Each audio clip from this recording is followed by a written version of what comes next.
right, welcome to Tinfoil Hat, live from the Wise Wolf Gold and Silver. That's right, Wise Wolf Gold and Silver, Wolfpack Gold, Silver, and Bitcoin. That's right, that was a lot right there.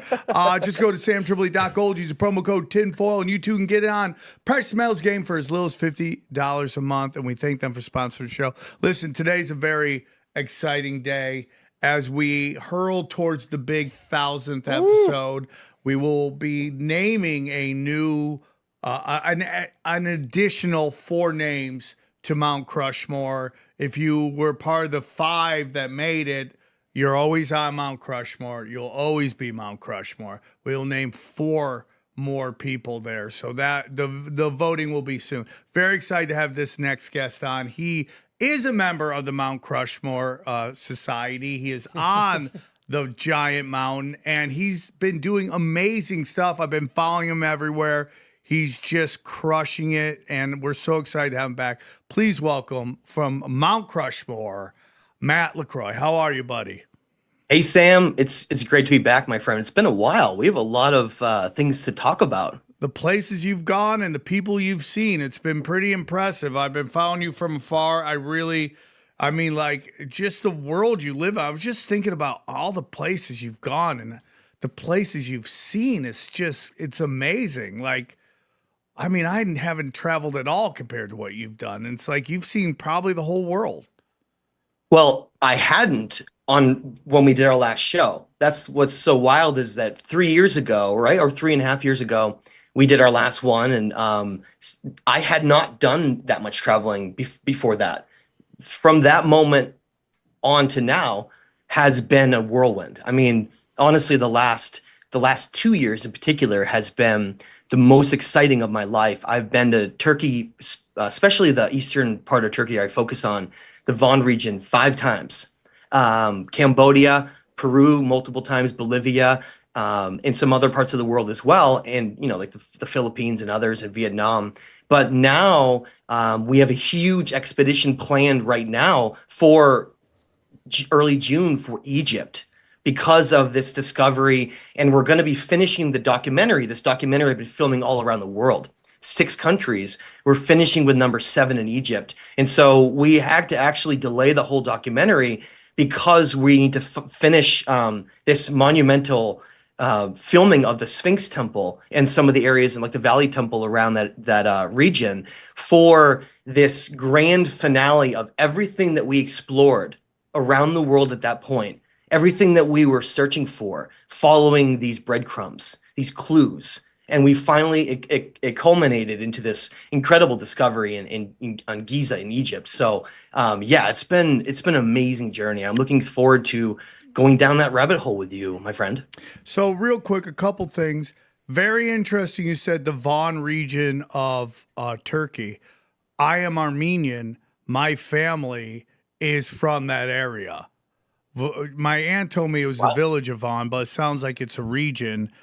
Well, it used to be a village. Yes, that's where I'm from. That's very crazy wild. Literally, these discoveries are there. Yeah, that's the focus of all of this is the Van, and that used to be ancient Armenia before it was taken over. So, Sam, you might have like the ancient blood of this lost civilization. Yeah, dude. Don't tell him that. Yeah. Look at that. So, Matt, I also want to say something to you that you have a very special place in my heart. You know, not only did you make like Mount Crushmore, which is great, you know, all the guests, I love all the guests, but you were a part of this kind of spiritual awakening for me. It was like you and this other guest, and we need to get her back on, Von Galt, who was a Buddhist author. And it really enlightened my eye. It really was an awakening for me because we kind of had you guys back to back. I think you were first and then her.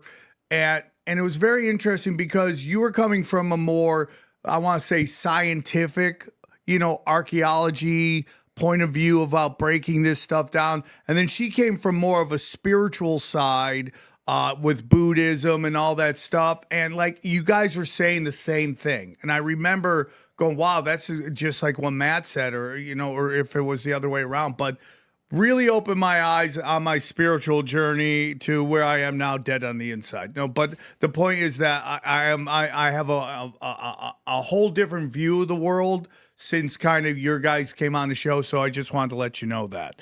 Wow. And Thank you, Sam. That's an honor, my friend. I mean, it was a big awakening. The show's done a lot for me, and that was a big moment in the show. So Matt, before we get into that, I just kind of like to let the guests kind of plug anything they want to plug, meaning where you want them to come see you, whether it's your Instagram, your YouTube. So where would you like our listeners to be able to come and check out all the wonderful stuff you're working on?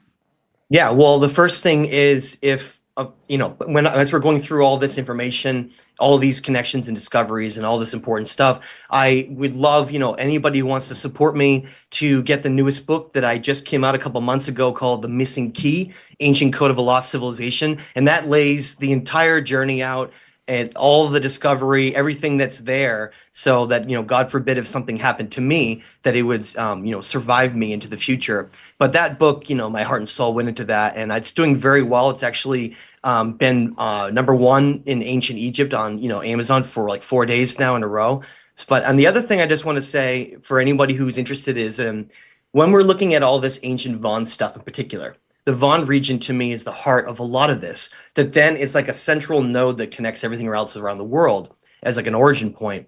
And if people want to be a part of discovering real history, you can join my tours as well that I take to that region. And last year in September, the group found a whole piece of one of the bas-reliefs that's the bottom of a lion. And when I show that today and we're talking about it, it might like blow your mind to find not just history, but lost history. So, check my work out on thestageoftime.com and my YouTube channel, Matthew LaCroix. But I appreciate all the support, everybody on the journey, and I appreciate the support from you, Sam. Wow, so you do tours of that area, huh? Pretty badass. You should join and come. Why don't you come on my tours? I mean, it is where I am from. It's very Go back to crazy home. that you told me that, man. You kind of have to do that. I kind of have to do that, man. You know what you should do, Sam? You should make some content while you're there, and you can actually go back and have like this whole back to my homeland, ancient awakening, Sam kind of like journey thing. Maybe I'll see if my brother wants to go with me or any of my cousins. Write it off on your taxes too if you do it that way. For sure. We're getting a new Sam when he comes back. Yeah. I'm very interested in that. How often do you do it? It's third week of June, and then there's also a third week of September as well. I'm talking about taking a break around Yeah. After, I'll probably be in thousand? September. After then. the 1,000 then? Yeah, we'll figure it out, man. I might be very interested in that. I would love you to join. It's quite an experience. So, and the world doesn't even know about the Von region. It's kind of like the Wild West of archaeology, where there's no fences, there's nothing enclosure, and you can really find things. And obviously you can't take them. But when we found that bas-relief, this is important to add this in case anybody was trying to think that we were doing anything bad. We handed it over to Professor Ishmael, who is the head excavator at Kef Kalesi, and they brought it and put it in the museum. So just, we're not going out and pillaging ancient relics, okay? That's kind of crazy that in this day and age, I don't know exactly what time you found this thing, meaning what year, but still to find something in today's modern era that they didn't discover is really kind of cool, right? And then put it up in a Well, museum. that's why I'm calling it the Wild West of archaeology, because so many of the sites are so new, and because they've been misunderstood and even just have a lack of funding, you can walk around and just walk up to literally giant artifacts sitting in the ground, like popping out, huge T's and stuff, and we'll show them today on this. So Sam, that's what I'm saying is you want to go like on a tour, and go on a place where people just have never been, and touching and finding real history. Like that's what this is all about. Matt, are you getting any resistance from the archaeology community? Because we've had people come in talking about, new timelines, new discoveries, and how the old guard is really like not happy with any of these discoveries because it changes their data. And if the data's new, their data's bad, and that's not good for you if you're trying to run everything. So have you run into any resistance into what you're discovering? So it's been really interesting. I have to say, I don't take this stance of, putting the middle finger up towards academia. You can't do that. In the end of the day, if we're fighting against each other, what kind of progress are we really making? And so when I have gone into this, I have showed a lot of deep respect for the head excavators and other archaeologists that work at each of these sites in Vaughan, like Ayanis, Shavuos Tepe, Kef Kalesi, and others. And I've met with each of them. I've really gotten to know them over years, spend time, going to dinner and lunches and going to sites and working with them and developing those relationships. And here, at the end of the day, you have to respect the fact that they're part of an organization, an institution that has challenges related around exploring new avenues of science, let's say. I don't fault them all for what they're stuck in. It's like they're stuck between a rock and a hard place in this ivory tower of archaeology. And so when I go into this, I like to bring attention to the sites, bring interest and increase funding and explore this in a respectful way of it being a different chapter than they're acknowledging, and that's okay, but still respecting their work at the same time. And I have been invited very generously to be a part of those excavation teams. So this year, Sam, and in the coming years, I will be actually on these sites working with them excavating, because in the end of the day, shouldn't we all just work together? Yeah, I always believe that. Unfortunately, ego sometimes get in the way, but everything comes out in the wash eventually. So let's get into your amazing discovery of a key connection. So let's start there. I'm excited to hear about what you've learned, and I'm very excited you went to the Vaughan region. I mean, this has kind of got me giddy. I want to call my aunt and talk to her about it. That's so cool. Because she's the one who told me we're from Vaughan. Yeah, so it used to be a village. So if she's saying it was Vaughan Village back when it was in ancient Armenia, it wasn't a very big city. So maybe that was why she said that. Vaughan has a very special place in my heart. It's where I believe so much of the origins of what I'm going to be laying out is what I believe is a lost golden age of our entire civilization, of our chapter. And I believe it started there. So Sam, not to get your head too big over there, but I do believe that is the ancient lineage origins of potentially the entire lost golden age of our civilization. Whoa. Let's go, bro. Let's go. Golden Age Tripoli. That's awesome. So, having said that, let's get into this. So the way this started is, and I will share, and we can go down a little bit of this. And I don't want this to be just a full presentation only, but let's have a lot of good dialogue. And I want to share some of this complexities because they are not just simple to understand. So here's the first thing I want people to see. And Sam, I mean, you've seen some of this as well. It's amazing when we're told that the story of human history is that nothing existed in a civilization kind of way before around 6,000 years ago, right? We were primitive hunter-gatherers, yes, like fire, and that's how our story is defined. And so everything from there on, we're told, gets gradually more advanced, right? And then here we are, like, hey, look, we're the best, and we have the greatest egos, and no one before us could ever be smarter than we are. Well, hold on there. I don't think that's true. In fact, believe it or not, but I actually think that ego might be one of the reasons why a lot of high-level academics have not found this.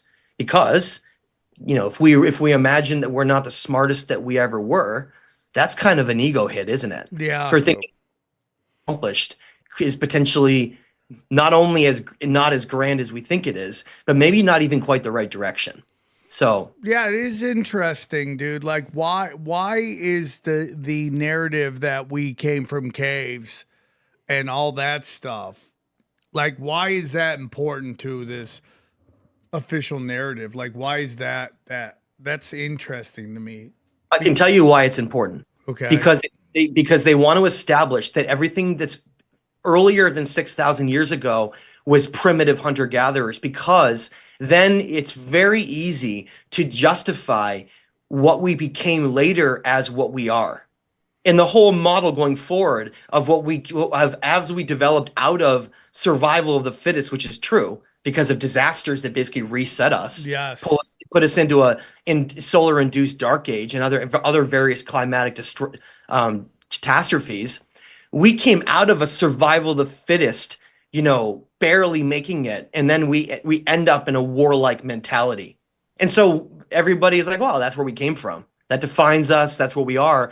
The reason this is so dangerous is it opens up a human chapter that existed before that. in which we were far different than we are now. And that is what defined us, though. And so it's very dangerous to this because it basically doesn't allow us to get away with any of the things we're doing now. Listen, I think you're spot on with that. I've always said maybe before the flood or whatever, great event happened, the world was much different, much more mystical, much more magical. Powers. I mean, like, people call me crazy, but it's like some Game of Thrones, Harry Potter stuff, like the using of the ether and all that stuff. And if people understand that that's what happened, then they may believe that is still possible. And stuff like that kind of takes you out from under the kind of power grid that they've put us under, where we need their technology, their energy, their everything. And to go even deeper, I believe that there's been this real push of a narrative that we're just simple animals. Maybe we wear sneakers and all that stuff, but like, we're very simple animals. We're not special animals. We're not unique animals. We're not different than the animals, obviously, that roam around. But if what Matt's talking about is true, and there's all this kind of very special, like, history that lets us know that there was technology that we've lost, are we going to search to find it? And are we going to try to replicate it? And what does that mean? Free energy, all this stuff. So I think you're completely spot on, dude. Hidden history is one of my favorite topics, man. And it's kind of like embarrassing in a way to know that we were like in utopia and we all lived in peace. Yeah. And now we're animals, like he says. Now we're literally at war all the time. Yeah. Well, so that's actually, guys, you made some great points. Let me just comment on that for a minute. Like, both what Sam said and Johnny. Thank you. There's this idea of a hero's journey that everything in the universe follows like cycles, it's circles. It just comes back and circles back and forth, right? And that the idea is that everything goes from this place of purity to entropy, like destruction and darkness, and then returns itself back to the light and back to origin. And it has this like cyclical rotation to it, right? So what you just said is that it's how embarrassing, or how whatever phrase you want to use for what we once were, that we have fallen down to what looks like a completely inverted version of what we used to be. And I'm going to be laying out evidence that show and really prove that that's true. And that so many people talk about the idea that there's no such thing as world peace or creating a utopia or creating a world free of all the things that are problematic. And I don't agree with that. I think we just didn't have the right blueprint. And that is exactly what we're about to bring back. And everything that Sam said, I think, is accurate. Is that all these things are being suppressed because what would they do to us? What would they do if we realized that consciousness wasn't localized to the body, and that this is just a vessel, and that we're eternal beings that literally have incarnation, that live lives of what purpose? What are they achieving? What did the ancients understand about our purpose, our path, what we're a part of, who we are? Well, we're about to answer those very questions, or at least attempt to, guys. So let's go down the rabbit hole, because it truly is a rabbit hole. Because like I say on shows, it's not just about going up. Today, guys, we're going to go down too. We're going to go down to a place that the church has made forbidden, which is the underworld. And because that plays a critical role in a lot of this ancient knowledge. You ready, Sam? I'm excited. I am. So I am. Yeah, the yugas, to me, when you talk about the Kali yugas and all that stuff, they're like tens of thousands of years old. Like, how does anybody know what is happening then, if we've only been around since what do they want us to believe? 10, they're mapping out something. What are they mapping out? If they weren't around, why would they map it out? Yeah, that's my total belief. And obviously, I'm a believer in Christ. I think Christ was a very unique individual sent down to kind of tell us how to manage this energy field we live in. But when you talk and listen, and again, this is not, I'm not pushing against any of the listeners' beliefs. I respect everybody's beliefs. Whatever makes you a good person that treats people with love and respect, I'm totally cool with. We've had Muslims on, we've had Hindus on, we've had Buddhists on, we've had everybody on. Everybody is respected. I'm not going to tell anybody how to live their life. I'm very much, it's Jesus, and everything else to me, it has a lot of control in it. Like how to control us, how to get us to do certain things that certain people can manipulate us in. So what you're talking about really resonates with me right now. Well, and just remember, perhaps there's a little bit of truth in all of that, and that's not what it originally was. That was what it was turned into. So we should keep in mind that a theme here, ongoing, is something that begins in purity. Remember what I said? Teachings, knowledge, whatever it is, and then it ends up being distorted and inverted to its opposite before eventually returning to the truth. That is a theme that we're going to explore all throughout this. And do you feel that we are returning to the truth?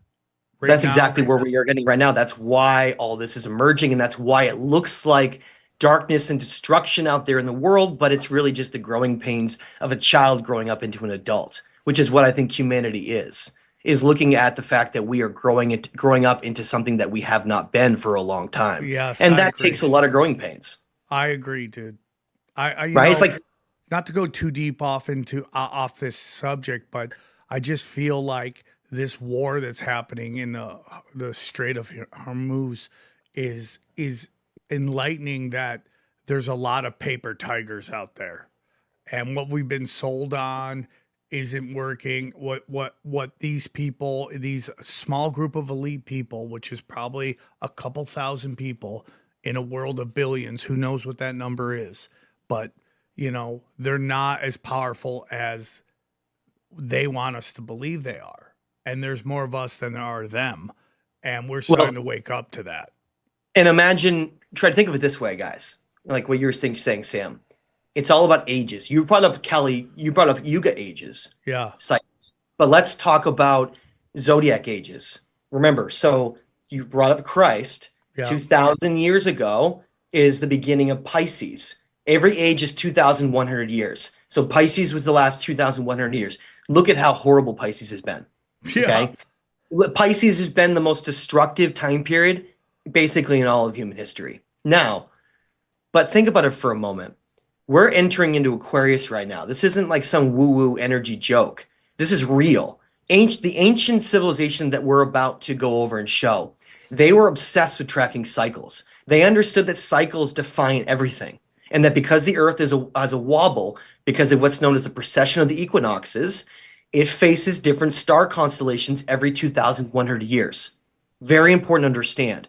We're coming out of Pisces and moving into the time of Aquarius.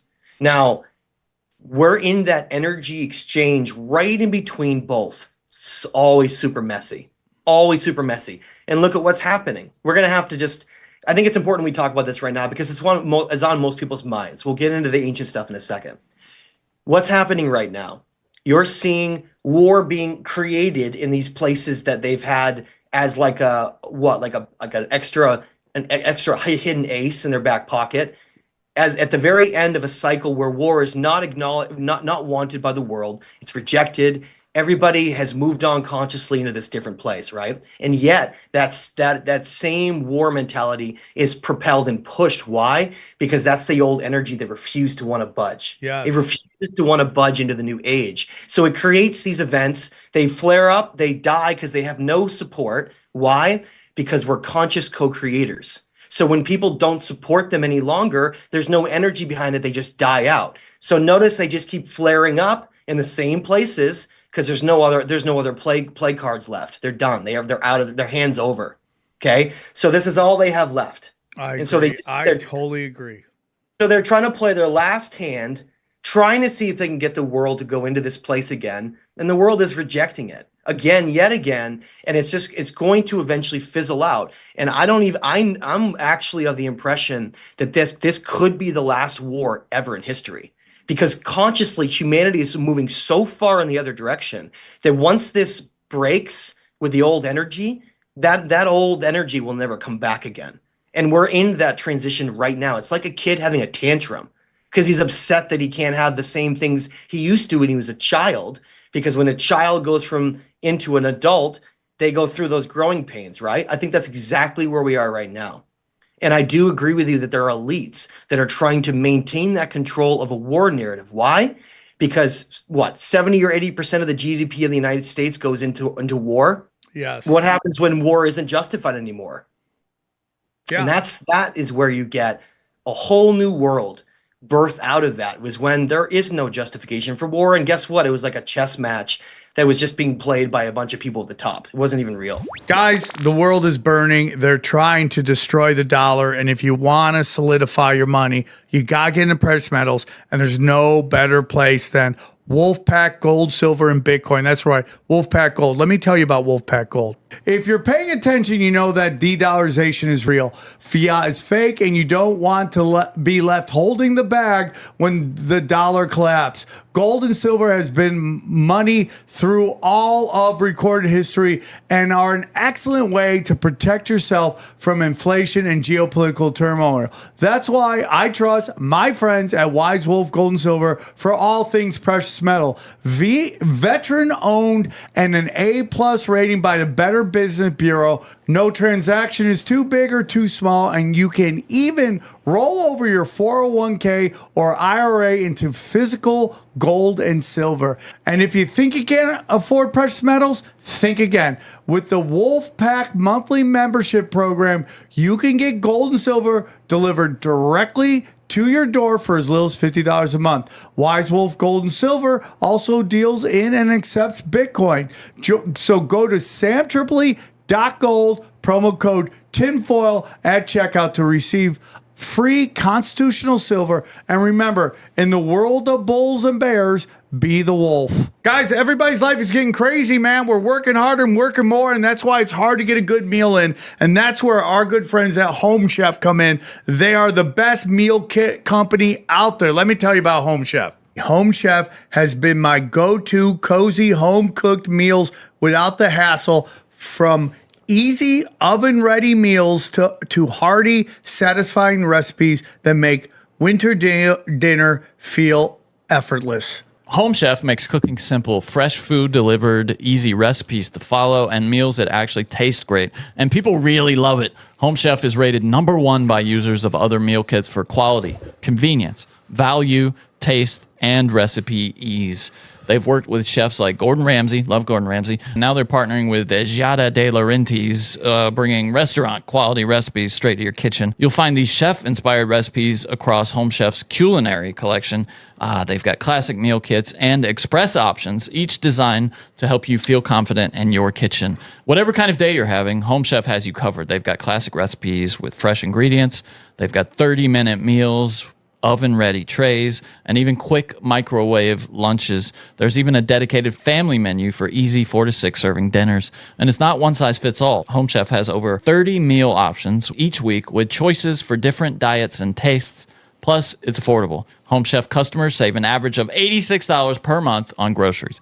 All right, for a limited time, Home Chef is offering our listeners 50% off and free shipping for your first box, plus free dessert for life. Go to homechef.com/tinfoil. That's homechef.com/tinfoil for 50% off your first box and free dessert for life. homechef.com/tinfoil. Must be an active subscriber to receive free dessert. And we thank them for sponsoring the show. And there's this whole thought that the elites know a lot of stuff that you're talking about. And what they try to do is present it as they're controlling it and causing these changes so that they seem like they're still in power. In reality, it's definitely moving beyond what they're in control. Yeah, it's like if you knew about eclipses in a primitive age, you could say, hey, I'm going to black out the sun in a couple of weeks. Get ready for that. And then primitive people have no knowledge of, the way those things work. Exactly. 100%. That's it. That's really quite a good point. I think that's what's happening right now. And it's very janky, and they're literally pulling out every single psyop they can at one time. That's all they got left, right? Yeah. That's all they got. That's literally all they got, dude. How desperate do they get, though? That's what they're super desperate right now, and that's why they're not putting an end to it. Because that's once that ends, there's no, the show's over, guys. It's a new show is going to have to start. So when people like are in my ear, like, don't you see all this bad stuff going around the world? I'm like, no, not really. Number one, most of the world is actually really peaceful. That's just the media creating that illusion. You're so right. So I don't live in that world. Like, I live in a cabin on a remote lake in the middle of northern Great Lakes in the middle of nowhere. I don't live in that world, guys. I live in a reality that's not based on those things any longer. I So I've already agree with you, dude. moved way past that. I'm obviously very aware of it, but I don't give it any energy. And that's the thing I want to say one more thing before we jump into this. It's important to understand that conspiracies and dark things exist, but remember this. Do not focus on them forever, because you're just giving them energy. Find solutions and focus your energy on those things, okay? Yeah, I completely and utterly agree with you. And, I think Twitter is both the greatest thing right now and the most destructive thing right now, because it has changed our national dialogue to a point that many other foreign countries are very upset with it, because it's allowed dialogue to happen that has been very censored for a very long time. It has taken the control of data from the elites to people like Matt, to this show, where we're all exchanging these ideas that we've learned. And it's also changed national dialogue on race, on gender, on religion, on almost every facet of our life. We are now way more open to talking about ideas that were very taboo only 5 to 10 years ago, like totally different. And it seems very janky right now. Like, I'm at the Comedy Store. Most of the people there are progressives. I love them. This is nothing negative against them, but you can sense in their they're upset with what is being talked about, especially like at the mothership. They all come back and they all complain about what is being said on stage. And instead of understanding that this is like a movement to the free speech we've seen in forever, what they're acknowledging is that they've lost a culture war, and they're very upset with it, because they like to play within the rules that have been put on them, and because that's how they were going to move forward in their careers. And now it's like the most open. And even though you might like certain words because you think they're mean, but for me and what I do on stage, and we'll get back to what Matt wants to talk about, but for me, what I talk about on stage is this: I have this desire to burn down everything that divides us. And that's literally what I'm doing. And they get very upset because they think it's blunt force trauma, when in reality, it's like, look, we can talk about these things, we could say these things, and the walls aren't burning. There's not blood coming down the wall. It's not a haunted house of sadness.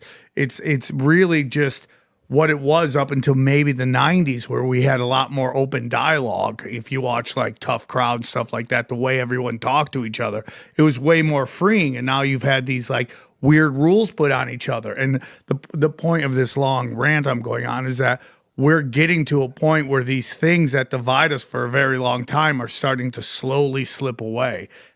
I mean, perfect example. What did Kanye West just do? He sold out the SoFi. Do you think they wanted him to sell out the SoFi after the shit he said? Yeah. But no, the culture wants it. The people want to buy tickets. They're selling. There's a market for it, and there's nothing you can do about it. He said what he said, and he sold the tickets. Yeah, and Europe is just gonna keep trying to control that, and it's just people are waking up over there as well. So I completely agree with you that we're entering this new kind of era in which these rules have been put on us by the elites to keep the elites at the top and keep us fighting with each other is slowly fading away. And and it might be weird, Matt, but some of the stuff that you're discovering could also have a very much a connection to all these missing scientists that are just disappearing and showing up dead, unfortunately. But what are they discovering? And what is that discovery, and how it could connect to things that Matt is discovering now from ancient time, a long time ago, that maybe plasma or whatever, the free energy and all that stuff that they were thriving with, that was just really controlled and pushed away because they couldn't profit from it and they couldn't control us with it. now it's starting to come to light. So I think I like what Matt's saying. I don't think it's getting worse. I think it's getting better. And when Matt's like, I'm in a cabin in the middle of nowhere, I don't sense any of this stuff. That's totally what I'm saying, dude. I like, get off the internet, touch grass. I don't even have a TV, so I so want to get to where you are. I'm telling you, it's closer than ever. Where I'm just like, I'm almost ready to take off Twitter off my phone just because I'm tired of the engaging and fighting windmills like Don Quixote, not really doing anything or changing anything, just kind of putting out energy that just kind of zaps my spirituality. So yeah, I'm really with you on all this. Sounds like you're focusing your energy in the wrong areas sometimes. Yeah, maybe for sure. For sure, 100%. Well, so like you guys were saying, we're in a time of awakening of new ideas being discussed, right? Isn't that whole idea of when you go to a party? Let's say you go to not a cool party though. You go to a party and everybody's talking about like sports and day-to-day stuff, right? And you're like, how come no one's talking about ancient civilizations or catastrophes from the sun or all these things? And because they're off limits topics that you just brought up. People couldn't even talk about that, or people would roll their eyes and glaze over. But now we're in a time where people want to talk about this stuff now, because we're at that edge where we're transitioning from the old story, the old narrative, into a new narrative. And that new narrative is very different than the old narrative that we were taught. And that's where we're going to start today. We've actually spent quite a bit of time already talking, so I will have to speed up a lot of this we can get into some of these discoveries. Okay. Let's go for it. Okay, so I'm going to go through some of these a little quicker, and then others will take a little bit more time. But look, there is a mystery around the world that has not been acknowledged by any archaeologist, any mainstream, most mainstream scientists have not talked about this, acknowledged it. It's that there is a hidden signature around the world of a chapter of human history in which they built monumental, incredible things, and the cultures that came later built around them, and then they were given credit for their designs. And now that's the first thing that we're going to take down today, is that we're going to take down this existing narrative that's antiquated and outdated. We're going to just wreck it, and we're going to start over again and put in this whole chapter that needs to exist. And then we can fill in the other one as we go with some of the other pieces that need to be moved around. But this is the first thing, is that when I was going to Von region, which is in the center of the screen, that's Ayanis, okay, right here, is that I was seeing the same stonework as in Peru, 6,000 miles away. And it was like identical, with the same bulging, the knobs, the same fitting, even the same stonework often, or the actual same stone type, I should say, like diorites and granites and basalts and andesites. They're being repeated all around the world. So there was something going on that I'm not the first person to explore. People like Graham Hancock and others have explored this idea of a lost chapter, right? Well, we're going to go way further than even that, okay? Now, I already laid this out. Sam and I were talking about this is the existing timeline that is you're taught bar none in school. And you can't teach anything else, because that is what's called the Rockefeller education system. And this is what was established centuries, well, at least the core parts of it have been around for a long time. And this is what you're taught, is that everything before the last ice age is primitive hunter-gatherer Neolithic groups. And yet what we're showing is, no, that's not true. There was actually an entire chapter before this. And not only this, guys, but wrap your head around this, Sam, is that chapter may have existed longer than our current chapter is now, which like blows your mind to even think about. Let me ask you something. Do you think that the caveman, as it was told to us, existed at all? Yeah, actually, we're finding evidence that one of the events that I'm discussing as like the original flood, as putting it in a timeline with an event that's already been acknowledged by scientists called the Adams event. Neolithic Neanderthals went extinct during that event. So imagine something so severe that it actually killed off one of the entire primitive groups here on the planet, allowing, or during the time that another Homo sapiens sapien that really emerged and had a different path. But yes, I do think there was different versions of humans. that have existed. We have good evidence of that through fossils and through archaeology. At the same but the time, question, wait up, sorry. At the same time, you would yes, say?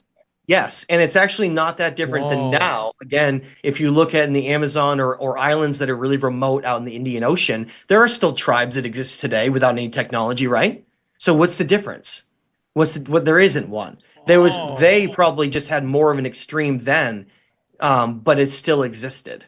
So your belief is that there was caveman, but there was also advanced civilizations at the same time. Yes. Wow. Yes. I never even thought about that. Yeah, Which is why it's so confusing. Which is why they're because they're like, oh, look at all this cave art and evidence during this time period. They're highlighting that while ignoring the evidence of the lost advanced civilization. Yeah, there's this tendency, right, to think of the planet as, you remember on Star Trek how they would land on the planet and the whole planet just looked exactly the same, you know? Like they land on the red planet with the lizards, you know, and everything there was red. There's a tendency, I think, when people review history to think of like, everything is one thing. This is how people were on Earth at that time, and this is what technology they had. Wow, that's very interesting. Well, because it wasn't groups all fighting, it was actually more like a global civilization. They didn't have any of the mindsets that we do. They thought of themselves more like Earthlings, like humanity. They didn't have any of the feelings of division, or because we see all of their models for how they lived and how they existed we're about to go into, and they didn't have any of those things that we see today. They didn't. It's like New York City and the Appalachians, and that's nothing saying that the Appalachians aren't civilized in any way, but it's like they tend to live more off the land, you know, and be more like, you know, working with the fields and all that stuff. And then New York City, there are these giant buildings and everything's technology. Huge contrast. Yeah, for sure. Yeah, for sure. Yeah. No disrespect to the Appalachians. I could live there. They're coming for you.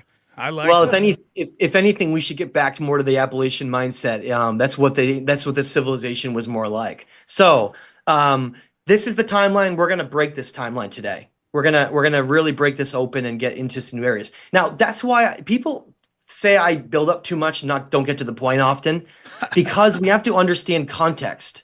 Context matters more than anything else here. We've now defined ourselves with everything we've done on ancient war empires. That is what's defined us now. And so we do all these bad things and we say, well, we were always like this. No, we weren't. And that's why what we're about to go into is so important to lay out and to uncover. Now, all of these original stories that we had talked about that blew Sam's mind go all the way back to ancient Mesopotamia. Okay, it goes back to this individual known as Ziusudra, the original Noah figure later on in Christianity. But he was a real individual, and he's talked about throughout the ancient tablets, which are the oldest stories ever recorded, because paper only lasts 500 to 1,000 years. And this is the part I want to get into, and we're going to have to speed through some of this, guys.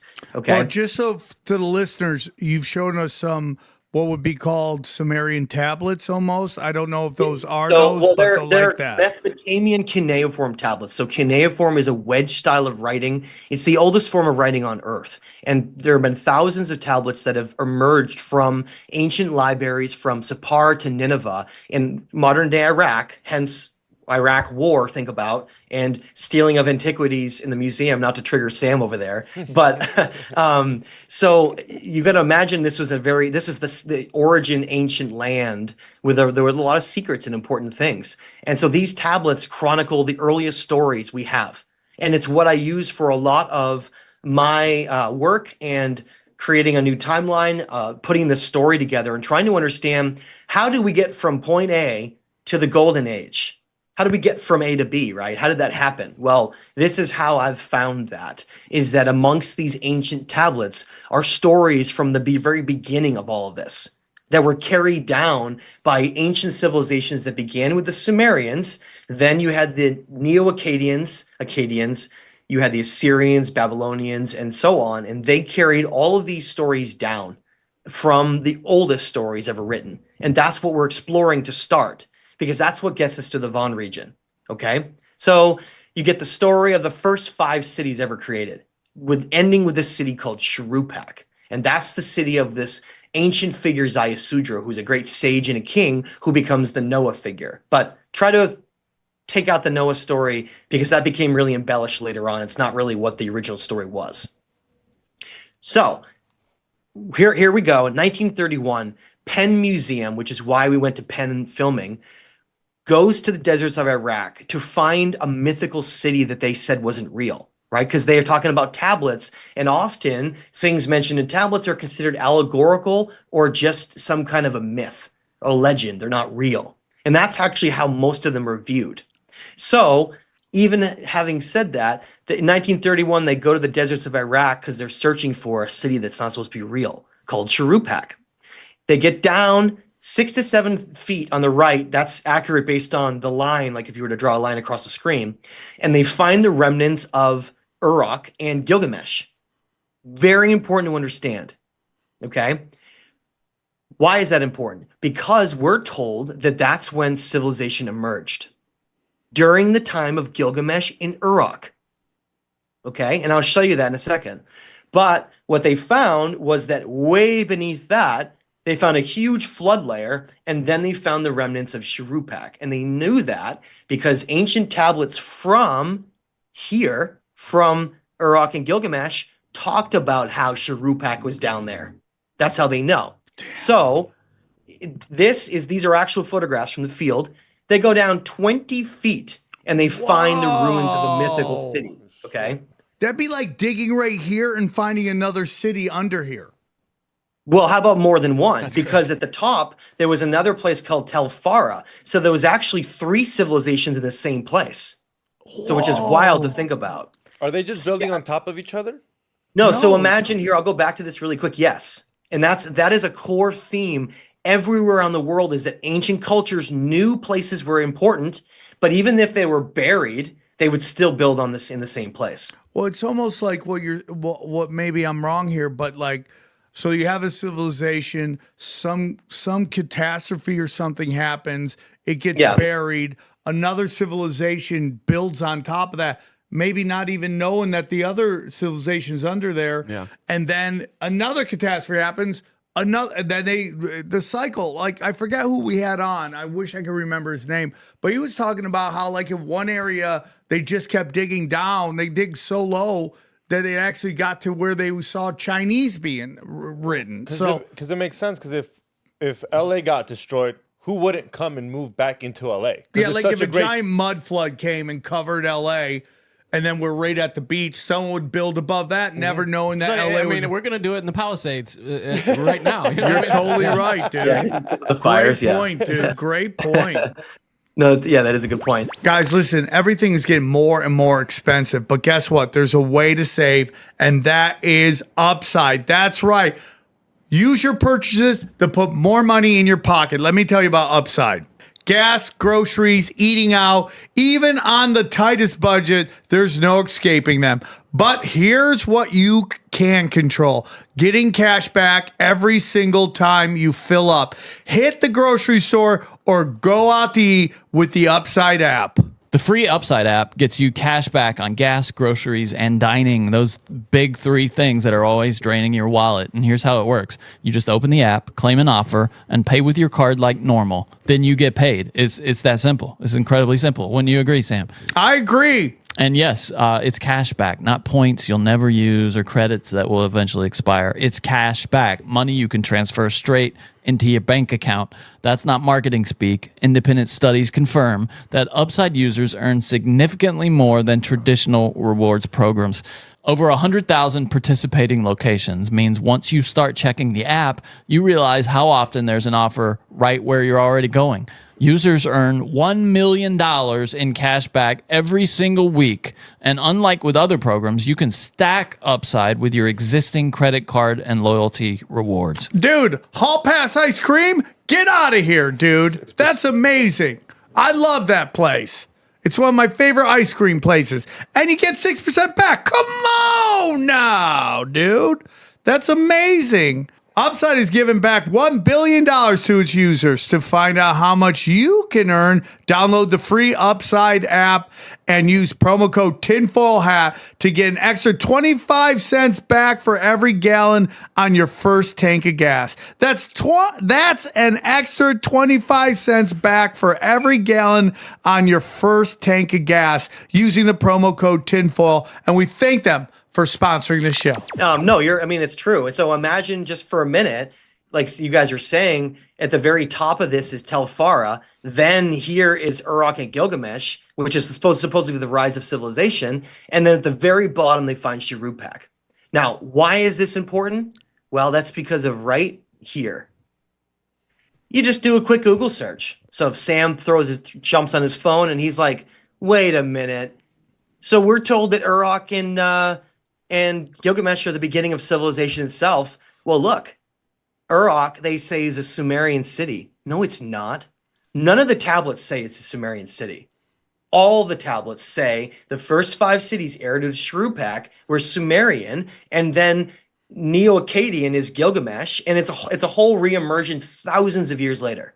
So it's not even part of the same remote time period, and yet scientists and academics go, no. We can't say that. And you know how I know that? Look, these are artifacts from Shuruppak, highly advanced civilization. Look how beautiful the pottery and artwork is. This is like something you see in a like an art museum. Look how beautiful that is. Yeah. This is not a primitive culture. This is a pretty impressive culture. Now, they say that Shuruppak, now that they've acknowledged it, is younger than Uruk. The whole thing is backwards. Wait, it's what? all messed up. Whoa, No really? joke. Yes. That's why when I go to this and I try to find, Uruk, and they say it's a Sumerian city, they're trying to convince us that this is Sumerians and that down here it doesn't exist. So if But you're this is looking at actually- home, he has a great picture where it's it looks at the excavation, and it says 6 feet. It's a Uruk, right? And then you go, and then another like 14 feet down from that 6 feet is Shuruppak. And what they're trying to tell us is Shuruppak is younger than Uruk, which is impossible because Shuruppak is way below Uruk. Do they even contend with this? And get this, what do they say? they're trying to tell us that it's over 1,000 years younger. That's crazy. It's so crazy. How do they contend with this? I mean, this image, like what if you show? This is Well, from let me tell you what happened. 1931. There's a whole story behind it. There's a whole story behind it. Penn Museum in the Pennsylvania, United States, they're leading this whole excavation. It's a group of American and German archaeologists. Well, when they find Shuruppak, they start arguing. We know that because in the Penn archive when we went to film the documentary, that's the first place we went. We started in the Ancient Archive Museum. So cool. It's like one of the coolest libraries you've ever seen. It's like ancient itself. Anyway, all the records are there, the ones you can't see online, because the ones online are only like a brief piece of it. So I went and we found the original records. The German and American teams are arguing over what they call stratum layer 1, 2, and 3 and where they belong because of the contradiction of what I'm calling the Shuruppak paradox, which is that it's found over 6 to 7 feet below Uruk, and yet they're arguing that it's younger than Uruk. And so that's crazy. So clearly you have this headbutting of, we have an old story a timeline that's been maintained for so long. Oops. We found something that completely disproves it. That's why I'm talking all about this paper, because it was the first archaeological paper I'd ever stumbled upon that found evidence of a lost civilization and then tried to backtrack. Now, Matt, who do you think was arguing? Was it the Germans or the Americans that were kind of trying to flip the timeline? I don't think I should answer that because I don't want to pit them against each other. You can find out in the documentary when it comes out. Americans. But it was really interesting to see that each paper was actually written differently based on the stratum levels. They're like, wait, this is here. Oh no, this is here. And so I will end by saying for this part before we move on, I'll say this. at the end of the whole paper, and you can read about this online. So anybody listening to this, I have this all in the book, The Missing Key, like the whole thing. Where, the words they said, paraphrases, conclusions. They say, Sam, that it's very interesting that there's a flood layer beneath Uruk, and that the stories of Shuruppak from the tablets coincide with the flood very similarly, but at the end of the day, it's just a play on thought and a fairy tale, and they can't acknowledge the truth behind it. They actually say that. They say that. Imagine that, dude. We can't acknowledge what this tells us. They acknowledge it, but they go as far as they can, and then they have to backtrack because they're not allowed to say that. Wow. So there you have a lost civilization that began it all. Shuruppak, Ziusudra, the very beginning of everything that then leads to a journey. Okay, a journey that we're about to go on. You guys ready? I'm excited. Now, last question. Sorry, and it will be a quick. No problem. No, Did keep going. they ever try digging even deeper to see if anything was even below that? I think that they were pretty aware there wasn't, based on how all the records were actually pretty accurate, and they knew that Shuruppak was like the very beginning. And at that point, they had actually already gone way further than they were supposed to, because most of the team left after Uruk because they weren't supposed to find anything underneath it. That's very crazy. Yeah, like 70% of the team left when they reached Uruk because there's not supposed to be anything beneath it. But then like a core of the team stayed. So there's some shenanigans going on there for sure. All right, this is incredible. So this is where it gets really wild, because I was, yeah, I know that's not even anything compared to what we're about to go. Is I had been exploring something without fully realizing what it was. Now, this tablet, which is in the Penn Museum, is called the Death of Gilgamesh, or the Death of Bilgamesh. Bilgamesh is another name for Gilgamesh. So Gilgamesh, remember, right? This is his time period, thousands of years later. So imagine a civilization reemerges in the same area. And he is a king of Uruk itself. The tablets, the Epic of Gilgamesh, the Atrahasis, they talk about this story, especially the Epic of Gilgamesh. So he is a tyrant king of Uruk, and he is obsessed with immortality. So he goes on a journey to find how to find immortality, right? That's where this whole story comes from, because going back to Shuruppak, you ready? Let's fill the whole story in. The tablets describe how, right here, Shuruppak is the last city of an old world, and Ziusudra is the priest king, and he is warned by the gods, specifically Enki, the snake god of the Anunnaki. He's warned of him, in which the Anunnaki were not supposed to tell any humans. They created a pact, according to the Council of 12, to destroy all humans on Earth and to wipe us out, to reset us. Okay, this is what you can call the first flood, because there's more than one disaster. So in the tablets, both of these have almost the same story, overlaps. Okay, it says almost the same thing, and it states that Gilgamesh goes to find this hero Ziusudra, who's part of the original city of Shuruppak. Now, Shuruppak is the last city before the old world is destroyed by a great flood, right? And so Ziusudra is warned through a reed bed, because Enki's not supposed to tell any human. So he tells him through a reed bed, which is really funny, right? Instead of what is a reed bed? So reeds, like in a marsh, reeds. Okay. Ancient Mesopotamia was famous. Actually, that's where some of the original names come from, which are like related to reeds and marshes. So this reed bed, this grass bed, weeds, right, next to him, starts talking to him. Whoa. Tells him that a flood is coming that will destroy everything, and that he has to build an ark out of cedar planks and seal it with bitumen on the top and the bottom, bring his family, specifically his 3 sons, because they're literally going to like repopulate the world, and that they are supposed to bring their animals, not every 2 of every kind, their animals to survive, because they're going to have to be on that boat for a while. So he tells them to put this whole thing together. So elders come and help them. They build it.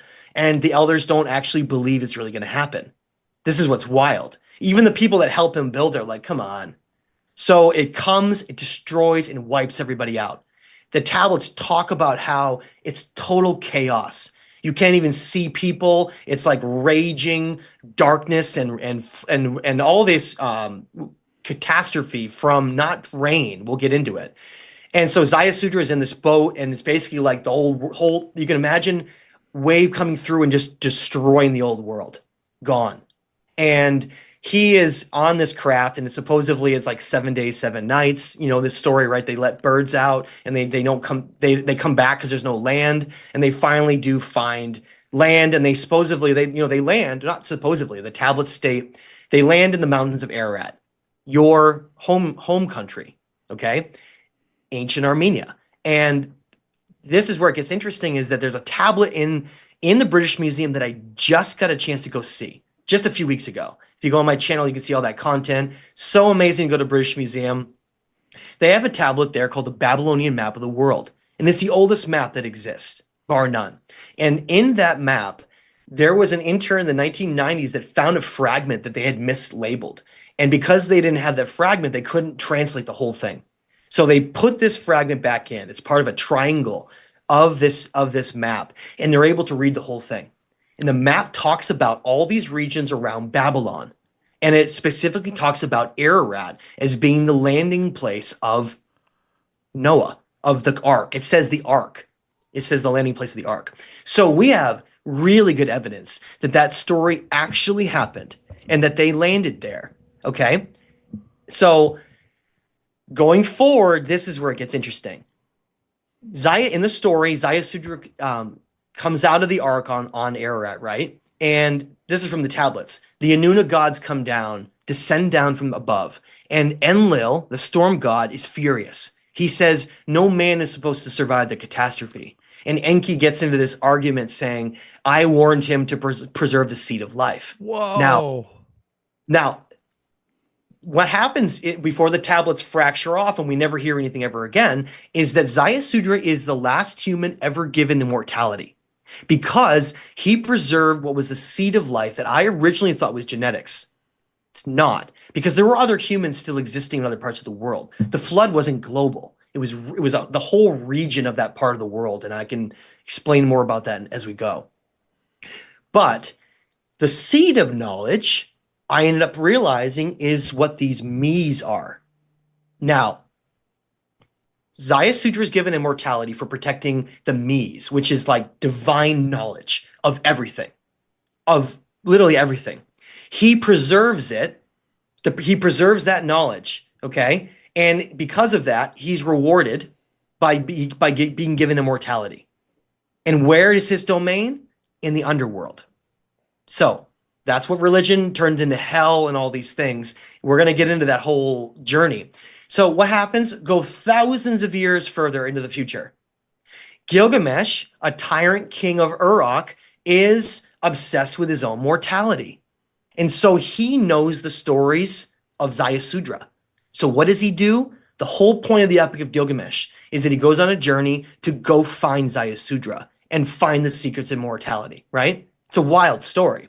And so in the tablets, he goes to the underworld, which how he gets there is a whole part of this ancient technology we're going to talk about.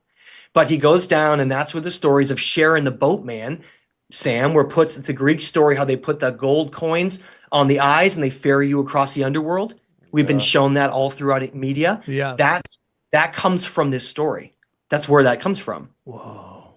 So Sharon the boatman, imagine a metaphysical reality, ferries Gilgamesh into the underworld, where he meets Ziusudra in his realm. And this is what they say. This is their conversation. It comes from the oldest tablets ever written that's in Penn Museum. That was one of the reasons we also went to film there. So I'm going to read this and we're going to talk about it. He says, and this is the conversation between them, but Ziusudra says to Gilgamesh, Lord Gilgamesh, having erected stelae for future days, having founded the temples of gods, you reached Ziusudra in his abode. You brought to the land the me's of Sumer that were forgotten forever, the commandments and rites. Now, me's that you brought from the land of Sumer that were forgotten forever, automatically right there, Sam, It tells us that Sumer is from another age. See that? Because it was far older. And the Epic of Gilgamesh goes on in that conversation to say that Ziusudra says to him, you Gilgamesh, you're from Uruk. He talks about his city of Shuruppak being from a far earlier time in history. So we can establish that in the narrative. Now he says here, you brought the land of Mies of Sumer that were forgotten forever. What are the Mies? What are they? That's where this is about to get wild. Okay. That's where this is about to get really wild.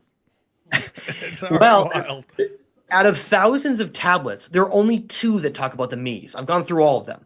And the only other tablet that mentions them is called Enki in the World Order, which is wild because it's talking about how the Anuna gods are divvying up the realms of earth to rule over. That's what it is. And in this, Anana, who you know is also Ishtar, who later becomes other things. She says that she knows the Mies, the holy laws of heaven and earth. So go back really quick. The person who translated this, his name is an Assyriologist named Samuel Noah Kramer. He was really good at what he does. I am not going to put him down, but I do believe he incorrectly translated this line right here. They're not commandments and rights. He thought that because of kingship in our modern model. They're not commandments and rights. They're divine laws of heaven and earth. Now put that together. What does Gilgamesh get when he goes to see Ziusudra? The knowledge of everything. Everything.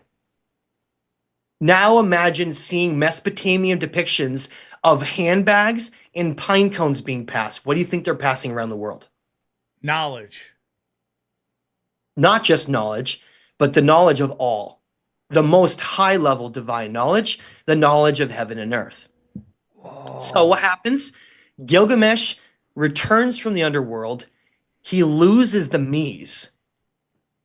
And then pieces of that knowledge get fragmented into secret societies and empires who end up using that knowledge in the inverse way. And it's lost to history, really. And then we go down the darkest road in human history. Oh, dude, that's crazy. How do you lose the Mies? Like, what do you do? Imagine it's higher knowledge of everything. Now, imagine you have it, right? You have it with you, and you're saying, "Oh my God, so bad. I need to pass this." But instead of passing it, you retain it and try to use it to find your own immortality and make yourself like a god. Yeah. So he doesn't give it back. He doesn't plant the seed. He doesn't give it to humanity. He keeps it to himself, and then we lose it, and then we go down the darkest road in human history that's ever existed. And what is his name again? Sorry, I'm trying to remember. Gilgamesh? Gilgamesh loses the Mies. Because you saw right there that you saw that right here that he gets them. See? Right here. Damn you, Gilgamesh. So he gets the Mies. Okay. So this is just like starting the story. We're only just laying the foundation, guys. God. This is just the foundation of everything. So what happens? Look, right? Remember? Ziusudra lands in Ararat. Here's the Babylonian map of the world. Here's those triangles I brought up that show where the land of that is. It ain't Sam's land right here, right? Where Sam was born. Whoa. This is the ancient land. This is where the stories go to. Now, I became very interested in the Von region because of this. I was like, there's got to be more to this story than that, right? And that's what led me on this whole journey. Now, the first place to bring up is called Shavus Tepe. It's right in the Von region. Whoa. Why am I in Shavus Tepe? Because the ancient Armenian genealogy records, that you can see that in the book, it actually states that the bloodlines of Noah, Ziusudra, were continued here. It's right in it. The genealogy, it's right there, and it shows it. And I don't have that graphic, and I apologize. You can see it in the book. But it shows the genealogy timeline as being an extension that continued here in this region. And so I go to Shavus Tepe, who has an ancient king list. And in that ancient king list, it shows that King Haik, also known as Haikabird, another name for the site, was a descendant of Ziusudra. So I know there's something going on here. Do you think Armenians are descendants of Ziusudra? Yes, that's why your patron hero is known as Haik, who is a descendant of Ziusudra. Wow, How many kings were on that list? Do you remember approximately? Was just like because they say there was a lot of kings back then, or did they live Well, longer? no, you go to the. So if anybody wants to look this up, look up ancient Armenian genealogies. I don't have it in the slideshow, but I have it in the book, and it shows. It's just their Armenian genealogies. It shows that there's an entire set of lineage that goes to Hike. Now, Sam, you need to go look up Hike because he's your patron. He's the patron founder of the Armenian nation. Oh my God. So if you go to Armenia, go to Yerevan, which we will be doing on future trips. He's like huge statues of Hike with a big bow and arrow. And that's because of this site. The whole entire story of Hike goes back to this site. Supposedly he was in a battle in which he slayed Bel Marduk, or like an ancient thing, but I think it was more of like an allegorical star thing like Gilgamesh was. But either way, this site is called Hike-a-Bird after King Hike, and it's supposedly where his lineage like extended down the line. So I go here, I go in the field, look at this. As I was talking about being the Wild West of archaeology, do you see any fences or anything here at all? Nope. Nothing. This is, you can walk around this hill. This is the tour, by the way. These are people on my tour. You come around the hill and you find these gigantic basalt tees. These weigh 7 tons each. 2,000 pounds each is a ton. So wrap your head around that. There's only one of them in the museum in Vaughan. That's what this is. This is the Vaughan Museum. The rest of these, at least 7 others, are sitting in the ground still. They're sitting just there. leaving them there? And wait till you see what they are. Holy shit. Wait till you see how divine and important they are to all of this knowledge. And they're just sitting there being ignored. Why? Because this right here, these walls are limestone Urartian walls. They're up there playing with Adobe stuff. They're like playing with Adobe, and they're like, they're finding pottery shards, and they're like, oh my God. I don't mean to diminish archaeology. I shouldn't say it like that. But they're focused on that. And this couldn't even matter. It just gets overgrown by grass. It's like, it's not even part of like the main part of the site that they excavate. So I go there, I'm like, oh my God. Because I'm trained to look at megalithic lost history stuff, giant stonework, precision cuts in hard stone. I know what I'm looking for, and I know what this is. So I know that this right here is not built at the same time as this. And you can touch that, and you can touch that freely, right? But the stuff in the pottery over there, you got to use like a brush and stuff. Everything's super. Isn't that hilarious? And it's like quarantined off. They got fences around the pottery. Dude, that is and the pithos. Yeah. And then this down here is like getting snowed over and just like grown over by grass. It's rather humorous. If you're listening at home, there's 2 pictures on the screen. Matt is in a museum where what we call a T. It's a, how would you describe that, Johnny? Like a T-pillar, like a huge T-pillar. A T-pillar. It's a pillar that has like a top section that makes it look like a T. And he's in one, and one is taken care of and cleaned and looks. And then he sees another one right there in the ground. You can go up there and just touch it. Stomp on it. Yes. And so we go filming, we go here, and I bring the whole team with me, right? With famous geologist Dr. Robert Schock, archaeologist Hans Orheim, and a whole team, Robert Ebert Grant, everybody. So Robert Ebert Grant and Dr. Robert Schock, we're standing here. We pull out our ruler. You ready for this? From here to here, exactly 12 inches. We're talking about the origins of mathematics in the foot.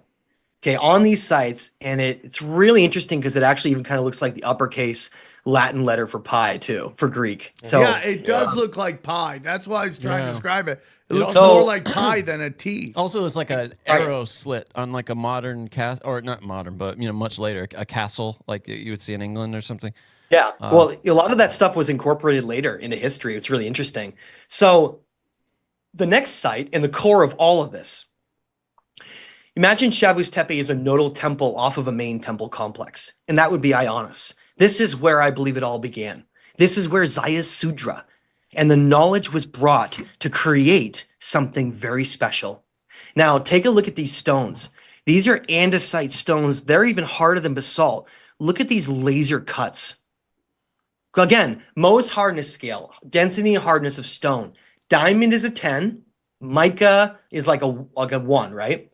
These are like at a 7.5. They're one of the hardest stones on earth. How would you be able to carve these? Not only that, but in the back here are the original Knights Templar crosses. I think Sam knows about that. And we've talked a little bit about that. And I don't have a picture right on here. I can pull that up after. But here's Ayanis, same thing. Get all these winged guardians, all these incredible things here. And now you see all this guys in the back. You see how it looks like it's like dirt? Yeah. That's the adobe mud brick of the Urartians. The civilization they believe built this. And there's such a mix match between these two because they couldn't recreate this. They built an entire castle on top of it. Whoa. And So it's a castle. Crazy. Because look, Sam, it's not dirt. You see how they're actually mud bricks. See them? Yeah. See how they're all stacked mud bricks? That Two mud bricks are different textures for sure. over time. Yeah. So the Urartians find these unbelievable sites and they build these castles on top of them. And then they incorporate all of them into their war culture. And then they change the gods around to be war gods. Okay. And then archaeologists come back and they read this right here and they go, oh, Rusa II built this, the Urartian king. No, the Urartians came and then they embedded their own cuneiform into the walls and then tried to claim ownership for these sites. Yes. That's what they Okay. think the Aztecs did and the Mayans did. Cultures to those all from across the world. Worst ones were the dynastic Egyptians when they recarved the Great Sphinx. Yes. That was the worst one. And we'll get into that as we go. Do you ever So do you ever pull the expert to the side and be like, look, I know this is their narrative, but like between me and you, like this is bullshit, right? You never like well, they ask them? can't acknowledge anything. Look, I work with some archaeologists and I cannot name them who are top archaeologists, not ones that don't work on the sites. They acknowledge some of them.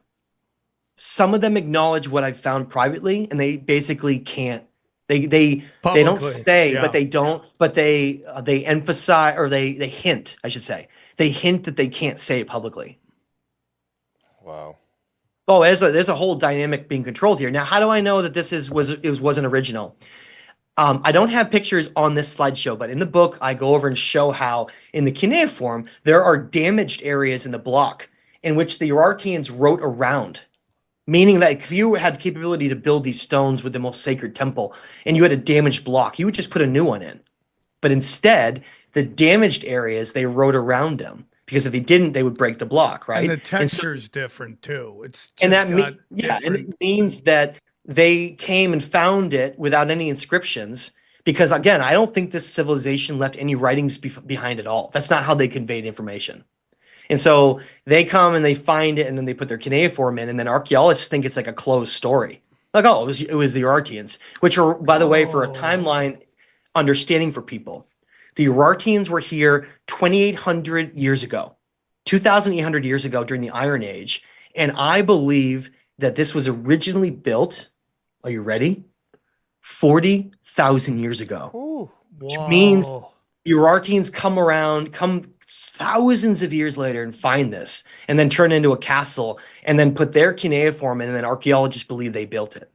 Wow, dude. We're talking tens of thousands of years later. Yeah. Yeah. And so the next one on the site that's right next to Ayanis is called Kefkalesi. These giant basalt blocks on a mountaintop. Now, this relief came from there in front of me. Now, remember when I talked about in the beginning of the show, finding an artifact with my tour? It was the bottom part of one of this with the lion. We found the whole bottom part of this. And for some context, this is 4 feet by 4 feet. They're huge. Hold on. You the weight found that? Yeah. Yeah. Wow. So what, the bottom was sticking out and you're like, what is this? And then you guys found that? Yeah. I mean, do you want me to show you a picture of it? Whoa. I can show you a picture if you want to see it. Here. Let me pull it up really quick just because we're talking about it. Yeah, so we find it and we give it back to on the slope because I told you it's like the Wild West. They're not looking for this stuff. They don't care about the basalt. They care about like the pottery and the adobe. So That's not supposed to be funny. That's I suppose, but you know what I'm saying. well, it's ridiculous. That's why it's funny. Yeah, for sure. So let me pull this up because you guys are gonna absolutely love this. Are you ready? That is so crazy. You found something that cool. I would have took it. Would they let like let's say I made $1 billion. Could I go grab one of those pies, those pie symbols, Maybe. and bring them back home if I drop some loot on them? I mean, they don't seem Maybe. like they want Okay, them. you ready, guys? Here, Yeah. check this out. I'm gonna pull this up. Let me get my window maxed here because I'm not able. There we go. Can you guys see this? Yep, it's pulling up right now. Ooh, on the bottom of it, yeah, where the line part is. Whoa. So we found that. We found like a priceless artifact that's part of what I believe is one of the most important artifacts in the world. And we know there's at least 12 of these giant reliefs. You know how much they weigh, guys? Those giant pieces together, they weigh somewhere between 20 and 40 tons. Whoa. How They're deep are they? The piece unbelievable. originally like fully reconstructed. How deep are they? Do you get what I'm Deep? saying? You mean? Well, they're not hollow. They're solid. That's what I'm saying. Like how deep? Like how far How back? big is the chunk? What are the dimensions of it? I guess. 3 feet by 3 feet by 4 feet. Oh wow. Oh wow. Okay. So hold on. So it's 3 feet on every side and then 4 feet across the top. Did you find a bunch of pieces and they put it together? No, a lot of them are still fully intact. But some of them were severely damaged. Okay. Unfortunately, when they first listen to this, guys, and I don't know if I've ever told this story fully, but again, I'm not trying to put down archaeologists, but when they discovered this site, and here I'll stop sharing this, and we go back to what we were doing before. That's crazy. Okay, so can you see that? Yeah. We back? Okay. When they first found these, this was the only. They first find this one in like a gully, and they bring it down the valley, right? And it was the only one intact. They get back up on the mountain. They find like 8 or 10 others, and they try to move them with a bulldozer, and they broke them all. Oh my God. They Wow. they admitted that to me. This is the 1960s. Oh my God. They broke them all. And so a lot of those pieces then tumbled down the hill from the parts of it. And then we found them. That's what we're finding is basically parts of this. And you can see clearly, guys, that piece of the line was from right here. Whoa. At first, I thought it was like, Whoa. Johnny, it's like that story we heard, or someone came on and said where this kid found all these papers and he brought it to his mom and he just, oh, no, that was on Conspiracy Social Club. Where there's these like amazing papers that were found, like these ancient papers. This kid found them in a cave in a vase, and he brought it to his mom, and his mom used the papers to start fires. Oh boy. So here we go. This artifact. Now I cannot emphasize this enough. The secrets and what is contained in this has been a huge part of all of this. And I want to make a statement I've said before is I do believe that this is the most important artifact, bar none, that exists from what it contains. And we'll get into what that is as we go along. But what I want everyone to focus on are, I'm going to move this for a minute. Everybody focus on some of the themes here. Number one, Sam, you ready? Yes. All the T's. See the T's everywhere? Look, everywhere. Here's the same T's. Look at the 3-level indents in the center. Exactly the same. Look. See? Yep. 3-level inserts.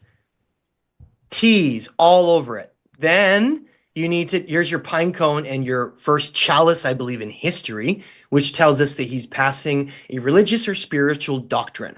Now, here you have your three pyramids, 3 levels, and the negative space is your inverted pyramid behind it. You see that? Yeah. Well, watch where we go with this, gentlemen. This is about to get exciting. Now, this depiction is actually a depiction of the underworld. This is a war god named Nergal, and this is Enki, the creator of humanity and the one who warned Ziusudra of the flood, and they are playing positive and negative roles in the underworld. One is a demon, and one is an angel. Think of it that way. Whoa. So they have to. That's the model that exists, is that positive, negative Duality. below, positive, negative, yes, positive, negative above, and that is how it works. So there are absolutely demons. They are simply just playing all those roles, guys. These are the Anunnaki. That's what they are. They've always been playing those roles. That's what they do. So here they're passing knowledge. You get the T's. You have the tetrahedron flowers. It's like hidden codes if you don't know what to look for. The eagles guarding the path of ascension, 7 rays coming of light at the top. Now, we won't jump too far ahead. Let's get there when we get there. So then you have these incredible underwater ruins under Lake Vaughn, right off of this site. So right below the mountain where the lake is, you find these, and they were not found, guys, until 2017. They're one of the newest archaeological discoveries, bar none, in the world. That's okay, crazy. Now get this: these are the deepest confirmed underwater ruins in the world.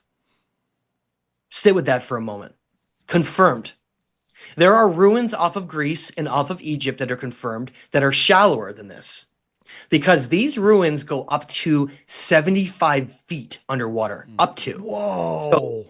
So this is actually me right here, and I am diving down to the somewhat closer ones. So they start at like 30 feet down, and then they go out. The whole area is like 30 feet up to 75 feet underwater. And these underwater ruins are part of this whole understanding, this whole mystery. Okay, there's a reason why it's perfectly circular, which it is. So if you dive down, Sam, if you jump off your boat and you look down, this entire temple is a perfect circle, which is not easy to make with these blocks to do that, okay? So last year, we go filming, and we're one of the first group to ever film. In fact, the person who discovered this, Tossin Jalen, a famous underwater diver, he joined my team, and we went there, and he is the reason we were able to do this. So I dove down with them, and I got to touch this unbelievably sacred, important place that the world doesn't even know about yet. We filmed it all. And what you're seeing there, Sam, is that in my next to my hand is a counterclockwise spiral, like like a galaxy, like the universe. Yeah. And then in the center is 2 circles with a tree of life like motif, but they're more like seeds of life. And then the other side is broken, but I believe it was a clockwise spiral. That's so amazing. So expansion. We don't know shit about. I mean, dude, what's happened? What This is like, all so mind blowing. So here are the Urartian civilizations. They say built all these things. They were a war culture. They were using Iron Age tools. They were battling and fighting. This is what they built. This is Ayanis. They built these really crude walls. This is adobe mud brick. They are what archaeologists believe built these sites. Come on. Now, here's an awesome example from Ayanis. This is the basalt, the incredible stonework I talked about earlier on. They're like pillows, perfectly put together.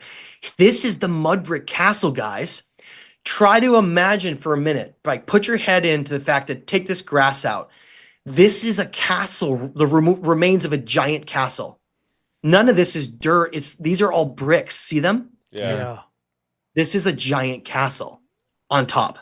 So what we see here is kind of like an excavated mound or mountain, let's say. It's a hillside. Hillside, yeah. And you dig deep enough, you get to what looks like the remnants of a castle. And then you go even deeper than that. You see this perfectly cut square stones underneath. Yeah. It's like they try to replicate it, but not even close. No, but they try to just build on top of it to cover it. Yeah, and this is bedrock. So the original civilization is merging this with bedrock, which is very important. Energetically, they had a lot of things they were doing for a reason, and one of them was that. But notice how whatever remained of this wall, they just simply built on top of it. Yep. So we see that with the Catholic Church, though. Very famous sites. They'll put a church right above it, so people can't go. Americas, especially Mexico, the Catholic Church builds right on top of ancient Aztec and Mayan sites. Yep. Right in Mexico City. Yep. Exactly. Mexico City is a perfect example. It's built right on Tenochtitlan, in the ancient capital of the Aztec. Here's another image before we move on really quickly. Here's Ayanis, the andesite with the altar, which is a T, by the way, a giant T. Or was, and look at the Urartian mud brick, the castle that was on top. So again, there's your mismatch. Now I want to keep going because some of these we have to move here quick. Okay. Again, Davos Tepe, where the T's are, incredible basalt mixed in with this limestone that they believe was built by the same culture. All right, so it's like, look, you can actually almost cut your finger on this still. Yeah, look how. And I believe, crisp that is. again, the Ayanis dating. I believe I can prove that this stonework here is 40,000 years old. looks like the Washington Monument or Yep. something. I It's mean, it's crazy. It's incredible. And now one more thing to add on this before I go. This was replicated and added, this piece right here. Yeah. And get this.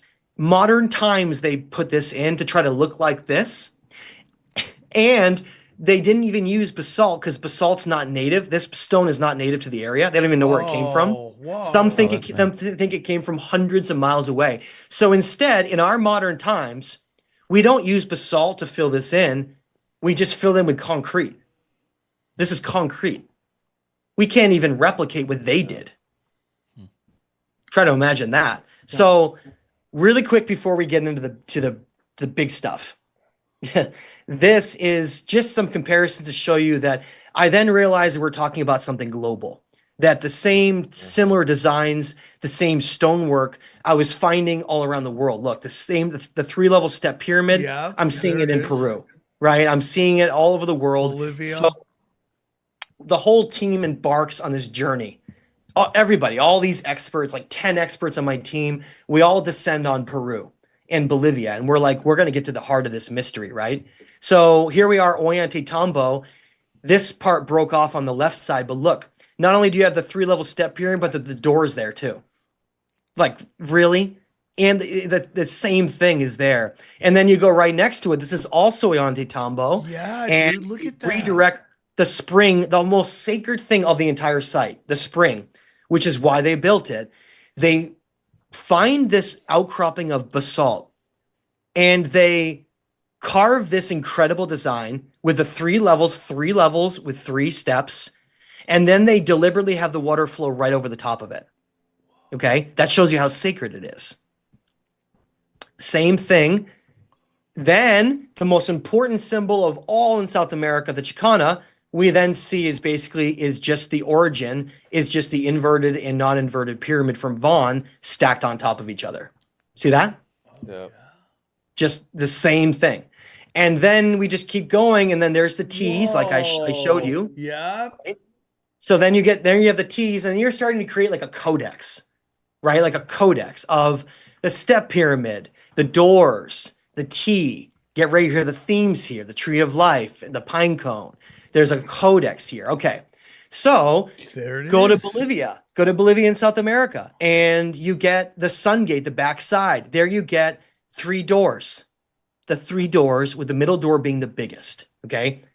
Remember that theme. Keep an eye on that theme as we go. Now, here's what gets really curious. They take the T and the inverted step pyramid and they combine them together with the door. They take all 3 symbols in Bolivia, all 3. You'll see this as we go. I have a better example than this. So the door, the inverted pyramid, and the T, and they put them into one single symbol. Wow. Now watch. I have way better examples than that. So we realized the code is around the world. I found the same symbols in some smaller temples in Cambodia in the jungles outside of Angkor Wat and Tom. And these are the primary locations that we found them. So this is where it's going to just, are you guys ready? This is where it explodes and blows open for everything. Because you take all those, your understanding of those symbols now, and then we're about to just expand on it, 1,000 times over. This is where I was. This was November. I was going to publish the documentary. We were going to finish it. We were in the middle of editing. I was trying to get my book done, The Missing Key. I was like, I feel like I have enough evidence to show there's a code around the world, cross-continental, that we can follow and try to open up this lost conversation, right? Lost civilization conversation. So I felt like I was in a good place. I felt like I had something that was like a code that was being unlocked until this happened. So I'm sitting in, for those who listen to the story, apologies, I gotta, keep saying the same story over and over again, but I am that picture in the left, Sam. If you watch shows we did all the way back 5-6 years ago, that picture was hanging in my room behind me, sitting there behind my head. Yeah. You can go see it on any show. Yeah. I found it. I bought it 8 years ago in a yard sale for like $4. Super generic image of the Sphinx. I was like, whatever. I just held it, had it everywhere. I looked at it all the time. One day it's snowing outside and I get this really weird intentional thought that comes into my head. Very strange moment. I'm no stranger to the metaphysical worlds. So it said, look at the picture. And I was like, really? I was like, I've looked at that picture hundreds of times. And I actually sat down on the couch and ignored it. Comes in again. Look at the picture. So I entertain it. I got up, got up and looked at it, not really like very confident. I was like, okay, whatever. And it was like something formed in front of me that I'd never seen. It was a very strange moment. Here, on something that's right in front of me, all of a sudden what looked like an inverted, a half broken, so only the left side still there. Yeah. And then a half broken inverted step pyramid on the Giza Plateau. Yeah, there it is. So I was like, wow, wait a minute. So before I got too excited though, I was like, well, where is this? There must be lots of other images of it. It must be really easy to find. If the Giza Plateau is the most archaeologically studied, most visited ancient sites in the world, bar none. So it's not the place you'd expect to find the next connection to this at all, right? So the first thing I do is try to find images of this. I can't find any other images anywhere, even doing reverse AI searches. So I then did a little research for where it is. Turns out it's in one of the only, if not the only major off-limits place on the entire Giza Plateau called the Sphinx Temple. You can't go there. There's gates in front of it. You can't go in there. And I thought that was really perplexing because the nearby Valley Temple you can go to. But here you have a temple that happens to have this next code or ancient mystery in it. It's like the only off-limits area. So I found that really perplexing. So I contacted Dr. Robert Schoch and Egyptologist Mohammed Ibrahim, who are one of the only scientists or academics that I knew of that have studied this. They both had never seen it or noticed it. So the first thing I do is I pull up the site layout. So from above. So if you imagine when they find these sites, they design what the layouts are, right? Like how everything's sitting, like what it looks like. So if you're going to build a building, Sam, you would have like a blueprint layout, right, of where everything would go. Well, when I saw this, I had a heart attack. Literally, this is the temple layout for the Sphinx Temple where that stone is. Oh, there they are. Oh shit, they're right there. So It's the over entire and over step again. pyramid, both inverted and the T's, look. Yep. See 'em? And then the Valley Temple is a gigantic T. Wow. So I was like, oh my God, wait a minute. Has anyone ever noticed this before? Has this ever been found? And I don't believe it has. And if it has, Sam, it's your friends at the top who don't want anyone in the world to know about it. And they probably already did know. Which is why they probably don't let you there, right? The only off limits place on the Giza Plateau, pretty much, is this. And that's where it is. Pretty strange, or because to be a coincidence, guys. So contact Dr. Robert Schoch. I sent him all my findings. I'm like, if anybody is going to prove something like this to be a theory to move forward, it's him. I highly revere him as an academic. He really does his homework. So day or so goes by, he sends me an email back. And instead of any pushback, he goes, I love this line. He says, hey, Matt, I was looking at the mortuary temple connecting Khafre's pyramid right above the Sphinx. And it looks like the design is in the second pyramid as well. So this is the entryway when you get into the second pyramid. Whoa. Here's your T's and here's your step pyramid into the design itself. So I'm like, oh my God, the second pyramid or Khafre's pyramid is included. So I immediately run to the Great Pyramid. This is Khufu's pyramid, which isn't really Khufu. And there it is. The step pyramid is embedded. Here's your T's too. Into the mortuary temple connection. And then I go to Menkaur's pyramid. Same thing. The design is in all three of the Great Pyramids now. So now you have the Sphinx Temple, the Valley Temple, now the Sphinx, because it's obviously involved in the same time period. And then you have the three Great Pyramids in the same code. The same code. So I was like, this is getting crazy, right? So Dr. Robert Schoch said that, famous quote that I love where he says, Matt, it's one thing to argue symbols in stones around the world, which can maybe be said as a coincidence, but it's another thing to have those same symbols in the entire temple layouts, because these are layouts that the archaeologists made themselves. How can you argue when those same layouts, the entire temples are incorporated in with those designs? in the layouts. That's why Shavu's Tepe had a giant T, and we'll get into that. So I then, obviously, I'm ticked off to the whole temple layout thing with older structures. So I go hundreds of miles south of the Great Pyramids to the Temple of Horus. Okay, Temple of Horus, and look at this. Each entryway are T's that go from being bigger to smaller, which is called fractal geometry. Something bigger and smaller, and each area combines the step pyramid and the T's together all over it. Not only that, but the Susi temple design of Ayanis is exactly mirrors this, and I'll show that when we go. Meaning that this code is now embedded into these ancient structures all around the world, and I'm not even close to being done yet. Yeah. Go ahead. This is incredible. So wait till you see that we keep going now. We keep going. So this is Tiwanaku in Bolivia. Here you have the step pyramid, the door, and the T in one symbol, right? Yeah. Now, and there it is in an andesite block. So we're at the site, and this is the part I want to explain to everybody is that what I call a home run on this, when you know 100% definitively what you found, is when the symbol is not only in the stone, but in the entire temple layout too. Hans, my archaeologist, and Dr. Robert Schock, give them props for this one. At the same site, the entire temple layout, the whole site at Tiwanaku is the exact same symbol in the site itself. Whoa, the step pyramid.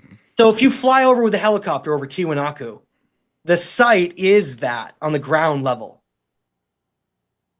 And there's the T too. There's the pi symbol. So they're incorporating these into symbols and stones, and then the entire temples are built to incorporate them within it. Wow, See that? Matt, you're the first one to see all this. That's incredible. Well, let's go to, can I actually hide that? Maybe, I don't want that to be in the way. So let's go across the world. Let's go to India. Let's go to Kailasa, India, the largest single mountain temple ever created. It's a solid basalt mountain that they literally excavated the entire mountain and cut this out of the mountain. None of these are stones that they put down. It's the mountain itself just taken away. That's crazy. Imagine that, okay? One of the most monumental ancient sites bar none in the world, but no one's looking for this code. So I pull up the temple layout, and I was like, oh my God. At the very heart of Kailasa, the entire thing is built around this one central area, and it's the exact same three symbols in one in the temple design at Kailasa. This is Kailasa Temple.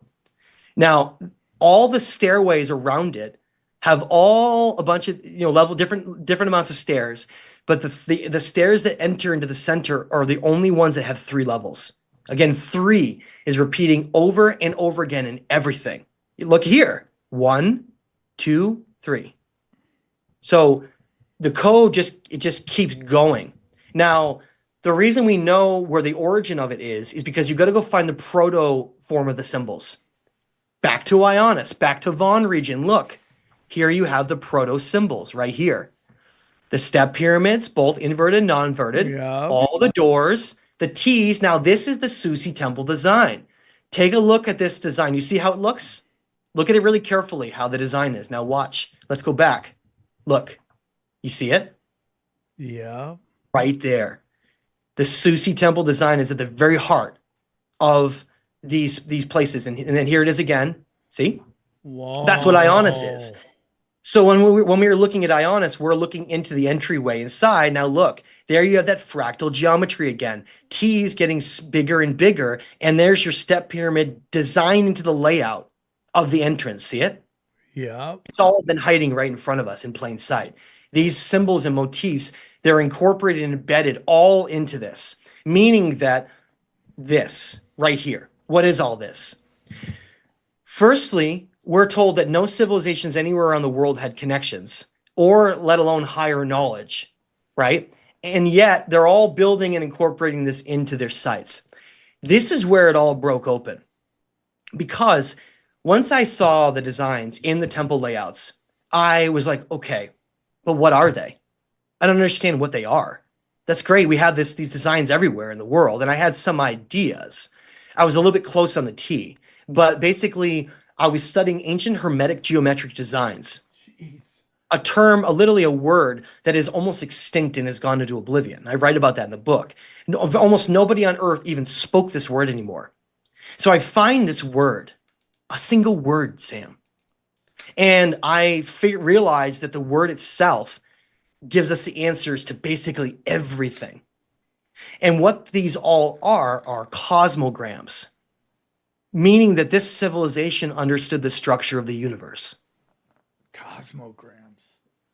So a cosmogram, for everybody listening online, and remember that word, it'll be the new buzzword of the future, is a geometric design that represents the 3 aspects of the structure of the universe. 3. Remember that concept of everything with 3 over and over and over again. It's because of this. So they believe that the entire universe was made of only 3 pieces. Okay, what are those 3 pieces? Well, ancient Egyptian Book of the Dead and understandings carry that down very well, as well as other ancient cultures, like including the ancient Hindu cultures, right? They say that there is the physical reality that we live in. And now imagine reality is like an ice cream sandwich, and the vanilla in the center is physical reality. Now, the chocolate on each side, on the top and bottom, represents the 2 other realms of reality. The upper realm and the lower realm are both metaphysical realms of reality that are not physical. It's not space. They're metaphysical realms of reality we can only get to through very specific shamanic processes or psychedelics. Does that make sense? Yeah. So when people have huge amounts of DMP and they go and they see fractal mandalas of sacred geometry, is because they're literally seeing another realm of reality. They're seeing the higher realm of reality, which the ancients call the celestial realm. Now, the lower realm, or heaven, the lower realm beneath us, the other piece of chocolate makes up the sandwich, is the underworld, that religion just conveniently calls hell as an evil place. They understood it all functions as part of a system, part of a connection to itself, in which nothing is separate, including us. Now, do you know that there's a trinity of 3 that's within us, Sam? Do you know that? No.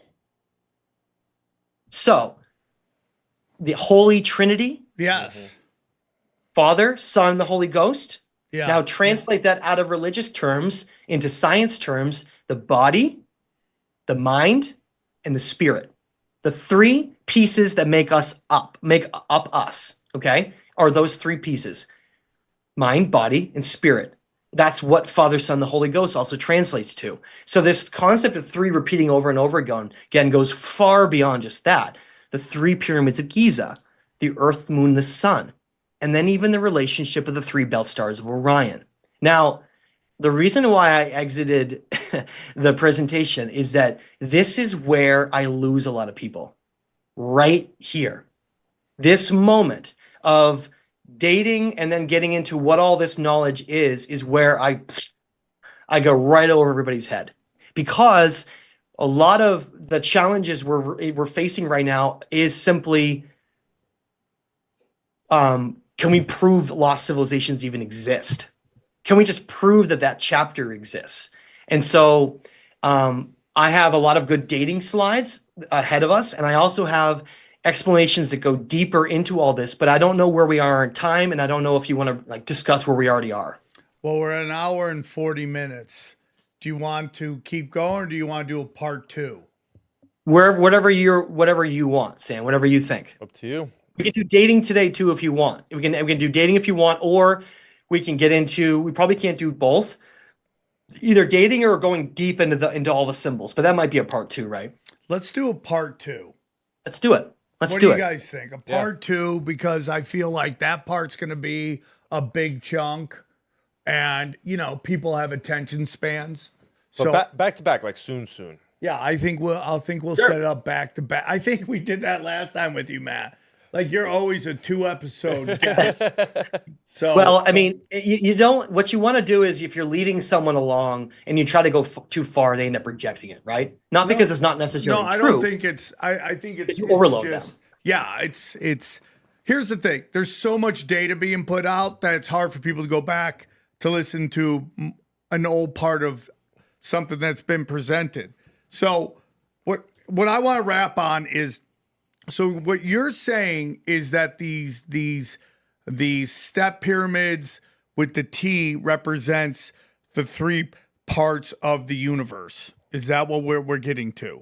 Yeah, and I can get into the three doors and how it goes to the three doors of, that whole other thing. It goes to the three doors of Da Vinci, the Last Supper, and how all of this is continued through history, and it goes into profound places relating to ancient hermeticism and ancient knowledge. And that's the whole other avenue of this potentially for part 2. But the other part we still have, if you want to do today, is dating.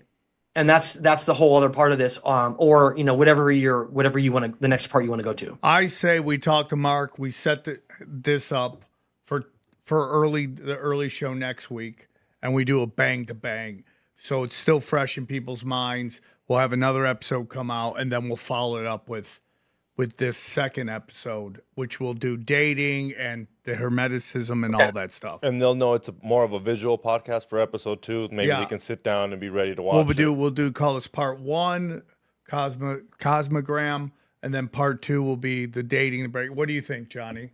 I think that's the move, yeah, because to rush it now would be to kind of shortchange the rest of it, I think. I'm learning my lessons, guys, okay? And it's the idea that if you go too far, you're actually just having people reject your message because you push them too far.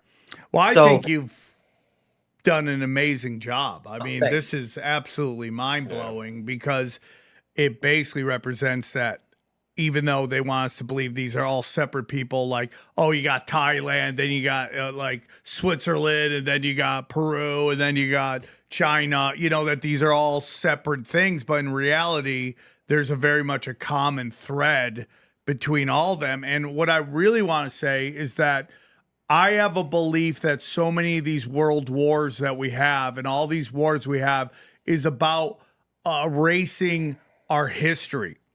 And if you see what's kind of going on right now with Azerbaijan and Matt, I'm not trying to bring you into anything, but basically Israel supplying Azerbaijan with all these insane weapons and these attacks on Armenia, and what you're telling me right now, that kind of fits in, that they're, especially if we're thinking that this is like a cradle of civilization, that this is erasing all this history. Yeah, and let me just add to that. That's actually so true. Now, one of the sites that I talk about is a place called Ain Dara, Dara. It's in Syria, and a number of years ago, like 15 years ago or so, I think it's a little more than, I don't have the exact date, Turkey accidentally dropped bombs on it during some fighting with Assyria or whatever, and they accidentally dropped bombs in the wrong place, and they obliterated that entire site. Yeah, I mean that's exact. I mean that, and everybody wants to talk about this area is all about oil. I think that is a psyop to get us to be okay with it. I really do believe that this whole area, Mesopotamia, Babylon, all that is ancient sites, and that's really what this is all about. Taking back ancient sites and erasing stuff that lets us know that we're a lot more special than we really want to believe. And maybe we can't get back to that, but that there's, and then eliminating all these people that are dealing with plasma, dealing with free energy, dealing with all that stuff is kind of like, oh, we're not going back to that, and stopping that. So, and let me add to that is say that I want to give a little bit of a snapshot for where we're going and for what this is, just a little bit for people, so we don't end on like a cliffhanger like that.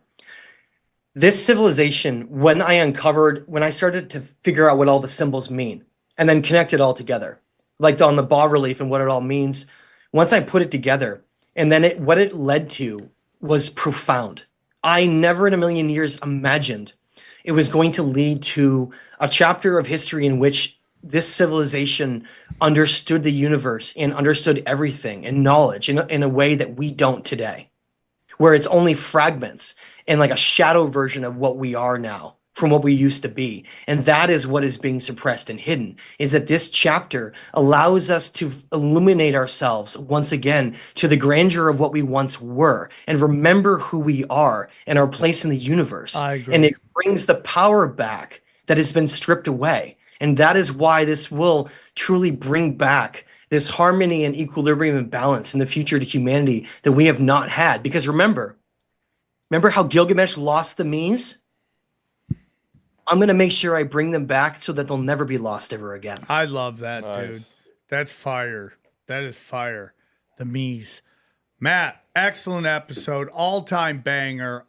You can't get nominated twice for the Mount Crushmore. You're already on it, but man, that was a Mount Crushmore episode. One more time, tell them where they can find you. Yeah, please check out if you want to join my tours or the Stage of Time. You can go for links on that in my book. The Missing Key, Ancient Code of a Lost Civilization is on Amazon. And of course, my YouTube channel at Matthew LaCroix. But I really do appreciate everyone that supports me, even though this is that early phase of the journey where when you find something so big that other people sort of are, they're hesitant to want to jump on board. I just want to say to all those supporters I have and people that believe in what this is and what I'm doing, thank you from the bottom of my heart. Well, you deserve it all, and this is exciting news, and I'm so excited to tell my Armenian aunt about Vaughn and all that stuff. So, Matt, we loved it. Great thing. And all right, let's break down the episode. All right, what'd you guys think of Matt LaCroix? Who? Mount Crushmore. Yeah, I mean, he's already on there. He can't get voted twice. Yeah. He'd have to change his name and come back as trans. Yeah. That's how you know you're good, when you get a part 2 twice. Melissa LaCroix, how are you? You look like someone we knew. That's funny. Loved it. I thought it was great, dude. I thought too. it was great, dude. I mean, especially hearing about, like, it really, like, hit me hard. Like, he's like, where you're from is where so much of That this was so, started. yeah, I mean, just the coincidence of that was rad.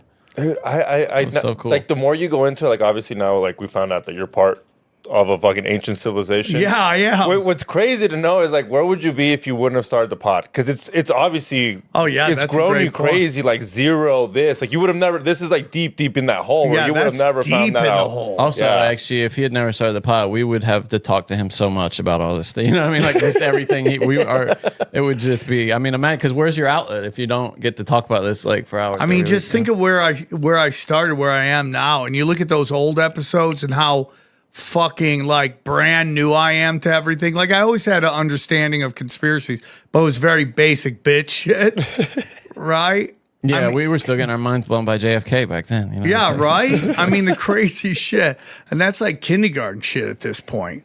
But this is insane, dude. Like, Especially when you're talking to somebody who's putting their hands on these objects, like unearthing them literally. but how crazy is that, Johnny? You could just be walking through a field, be like, what is that? Oh my God, this dates back 70,000 years ago. You're like, whoa, can I keep it? No, you can't keep it. It's one of the great things. If I ever made a shit ton of money, I would go get one of those, dude.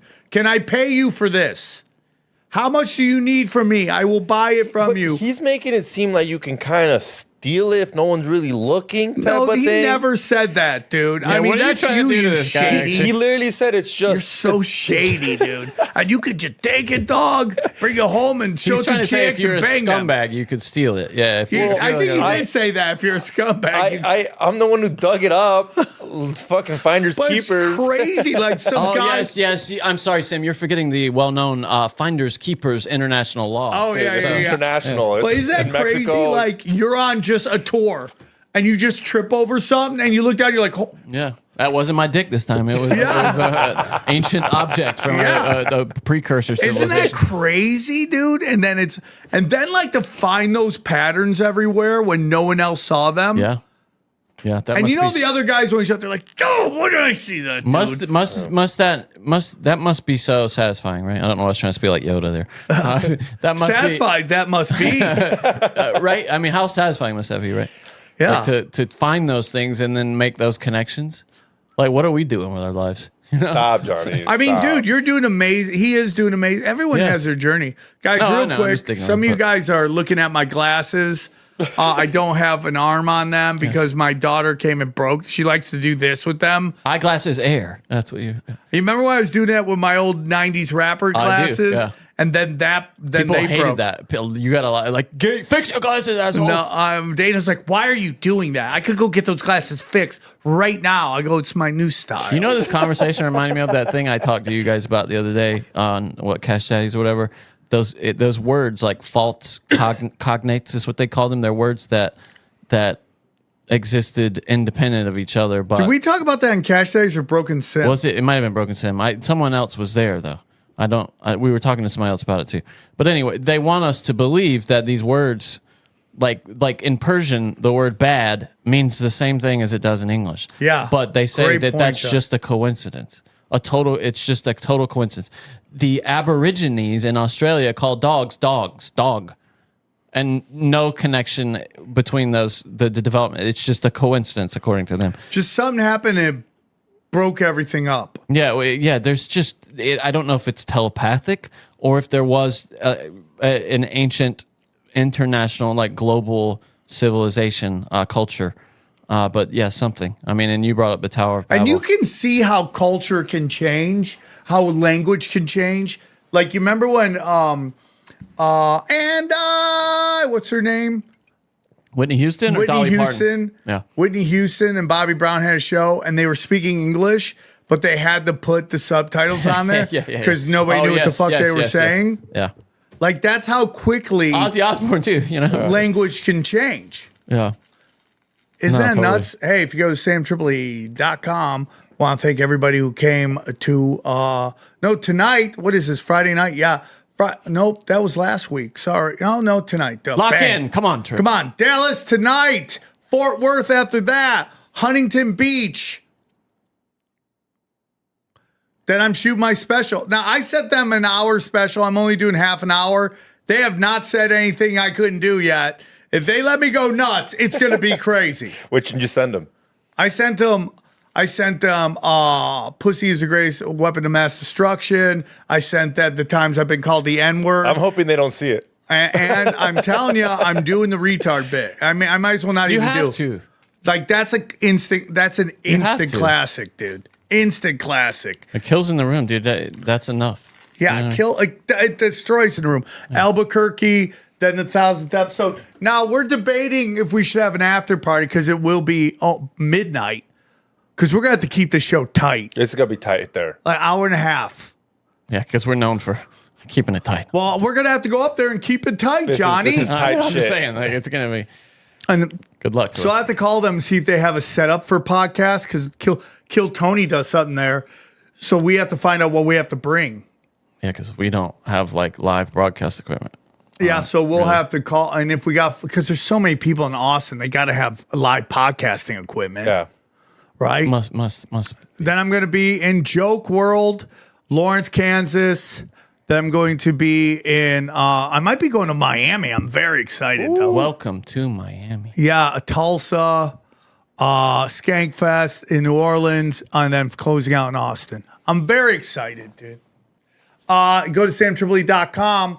Got all my videos, my premium content. Look how fire that is, dude. Look how fire that is. You Those love thumbnails. jerking yourself off about your thumbnails. My It's so thumbnail's great where I have an outdoorsman and a trans guy. Look at That's that. a trans? I thought she was kind of. No, see, that's a trans, You got dude. me. You fun. got me. Is that just an AI generated image or is it an actual trans person? That's me in makeup. You black? Yeah. Nobody believes that. So that's it's how far away is a wolf from a dog? That's because they domesticated us. Oh. Go down. So I put up premium content. Kurt Metzger, whatever this I do the Sam and Kurt and Sam experiment. The whatever this is with Austin Picard and Brad Binkley crushing that out.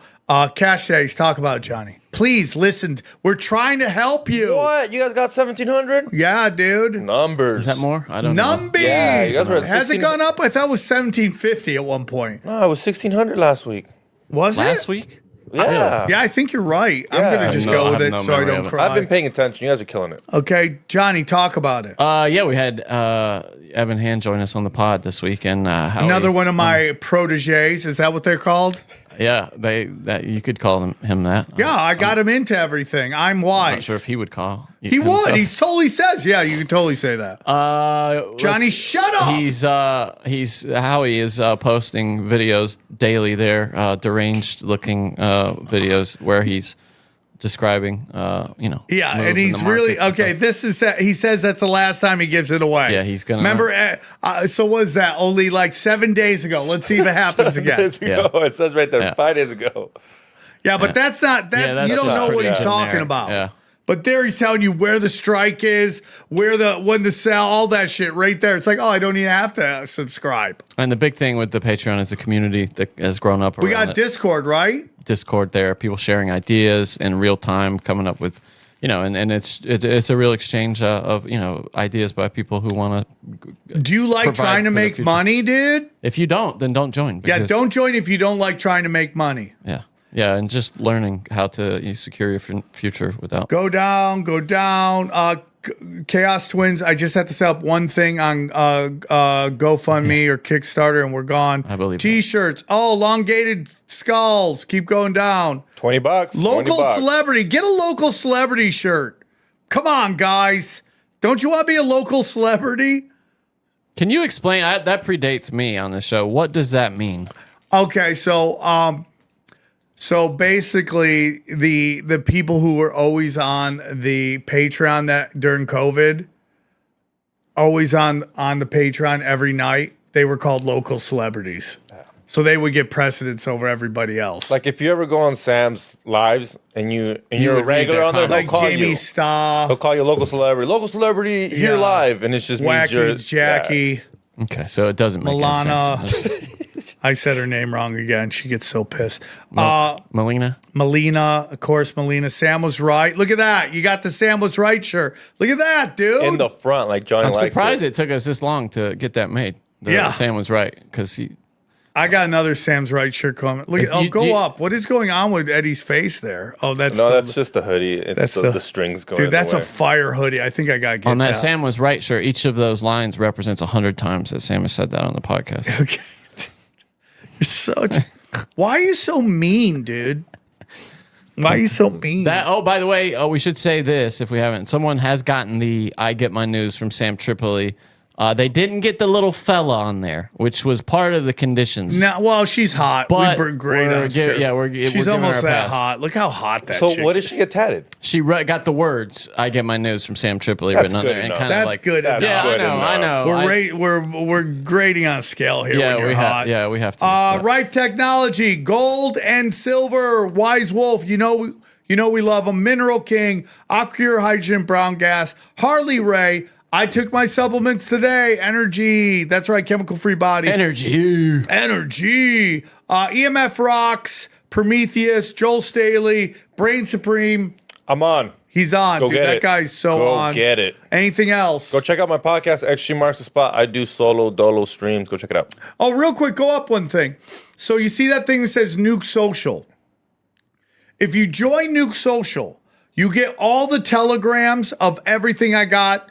You get my social medias coming on there. So, and it's just a place where you can meet the bangers who bang, dude. Okay. Right now there's 2 people on there. Okay. But I'm telling you, it's like social media. Do you know what I have? Do you know what Nuke Social is? What is it? It is the exact same thing that Trump uses for Truth Social. Oh, What do shit. you mean? It's the Like exact same thing. It's the exact same platform. So you ripped off Truth No, Social. no, no. He used this system that we've been using for a while. So Trump stole your idea. I wouldn't say that. I'm not the only one who does it. But you go on there, you'll get all my social media. They're now integrating my Instagrams. So bang, bang, pow. You got me? Go get it right there. Nuke Social. Nuke Social, dude. You can go to nuke.social as And well. What was the story? It's called that for a reason, right? Yeah, because all my Instagram, all my social media was getting nuked. get nuked, right?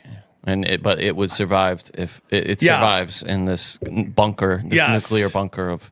I love it though. So I'm going to be finally a place for people who've been nuked. See?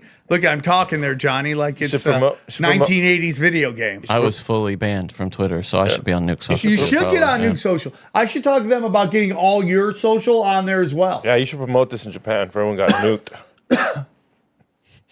He gave me a Come look on, like dude. he said something there. It was so funny. He's like,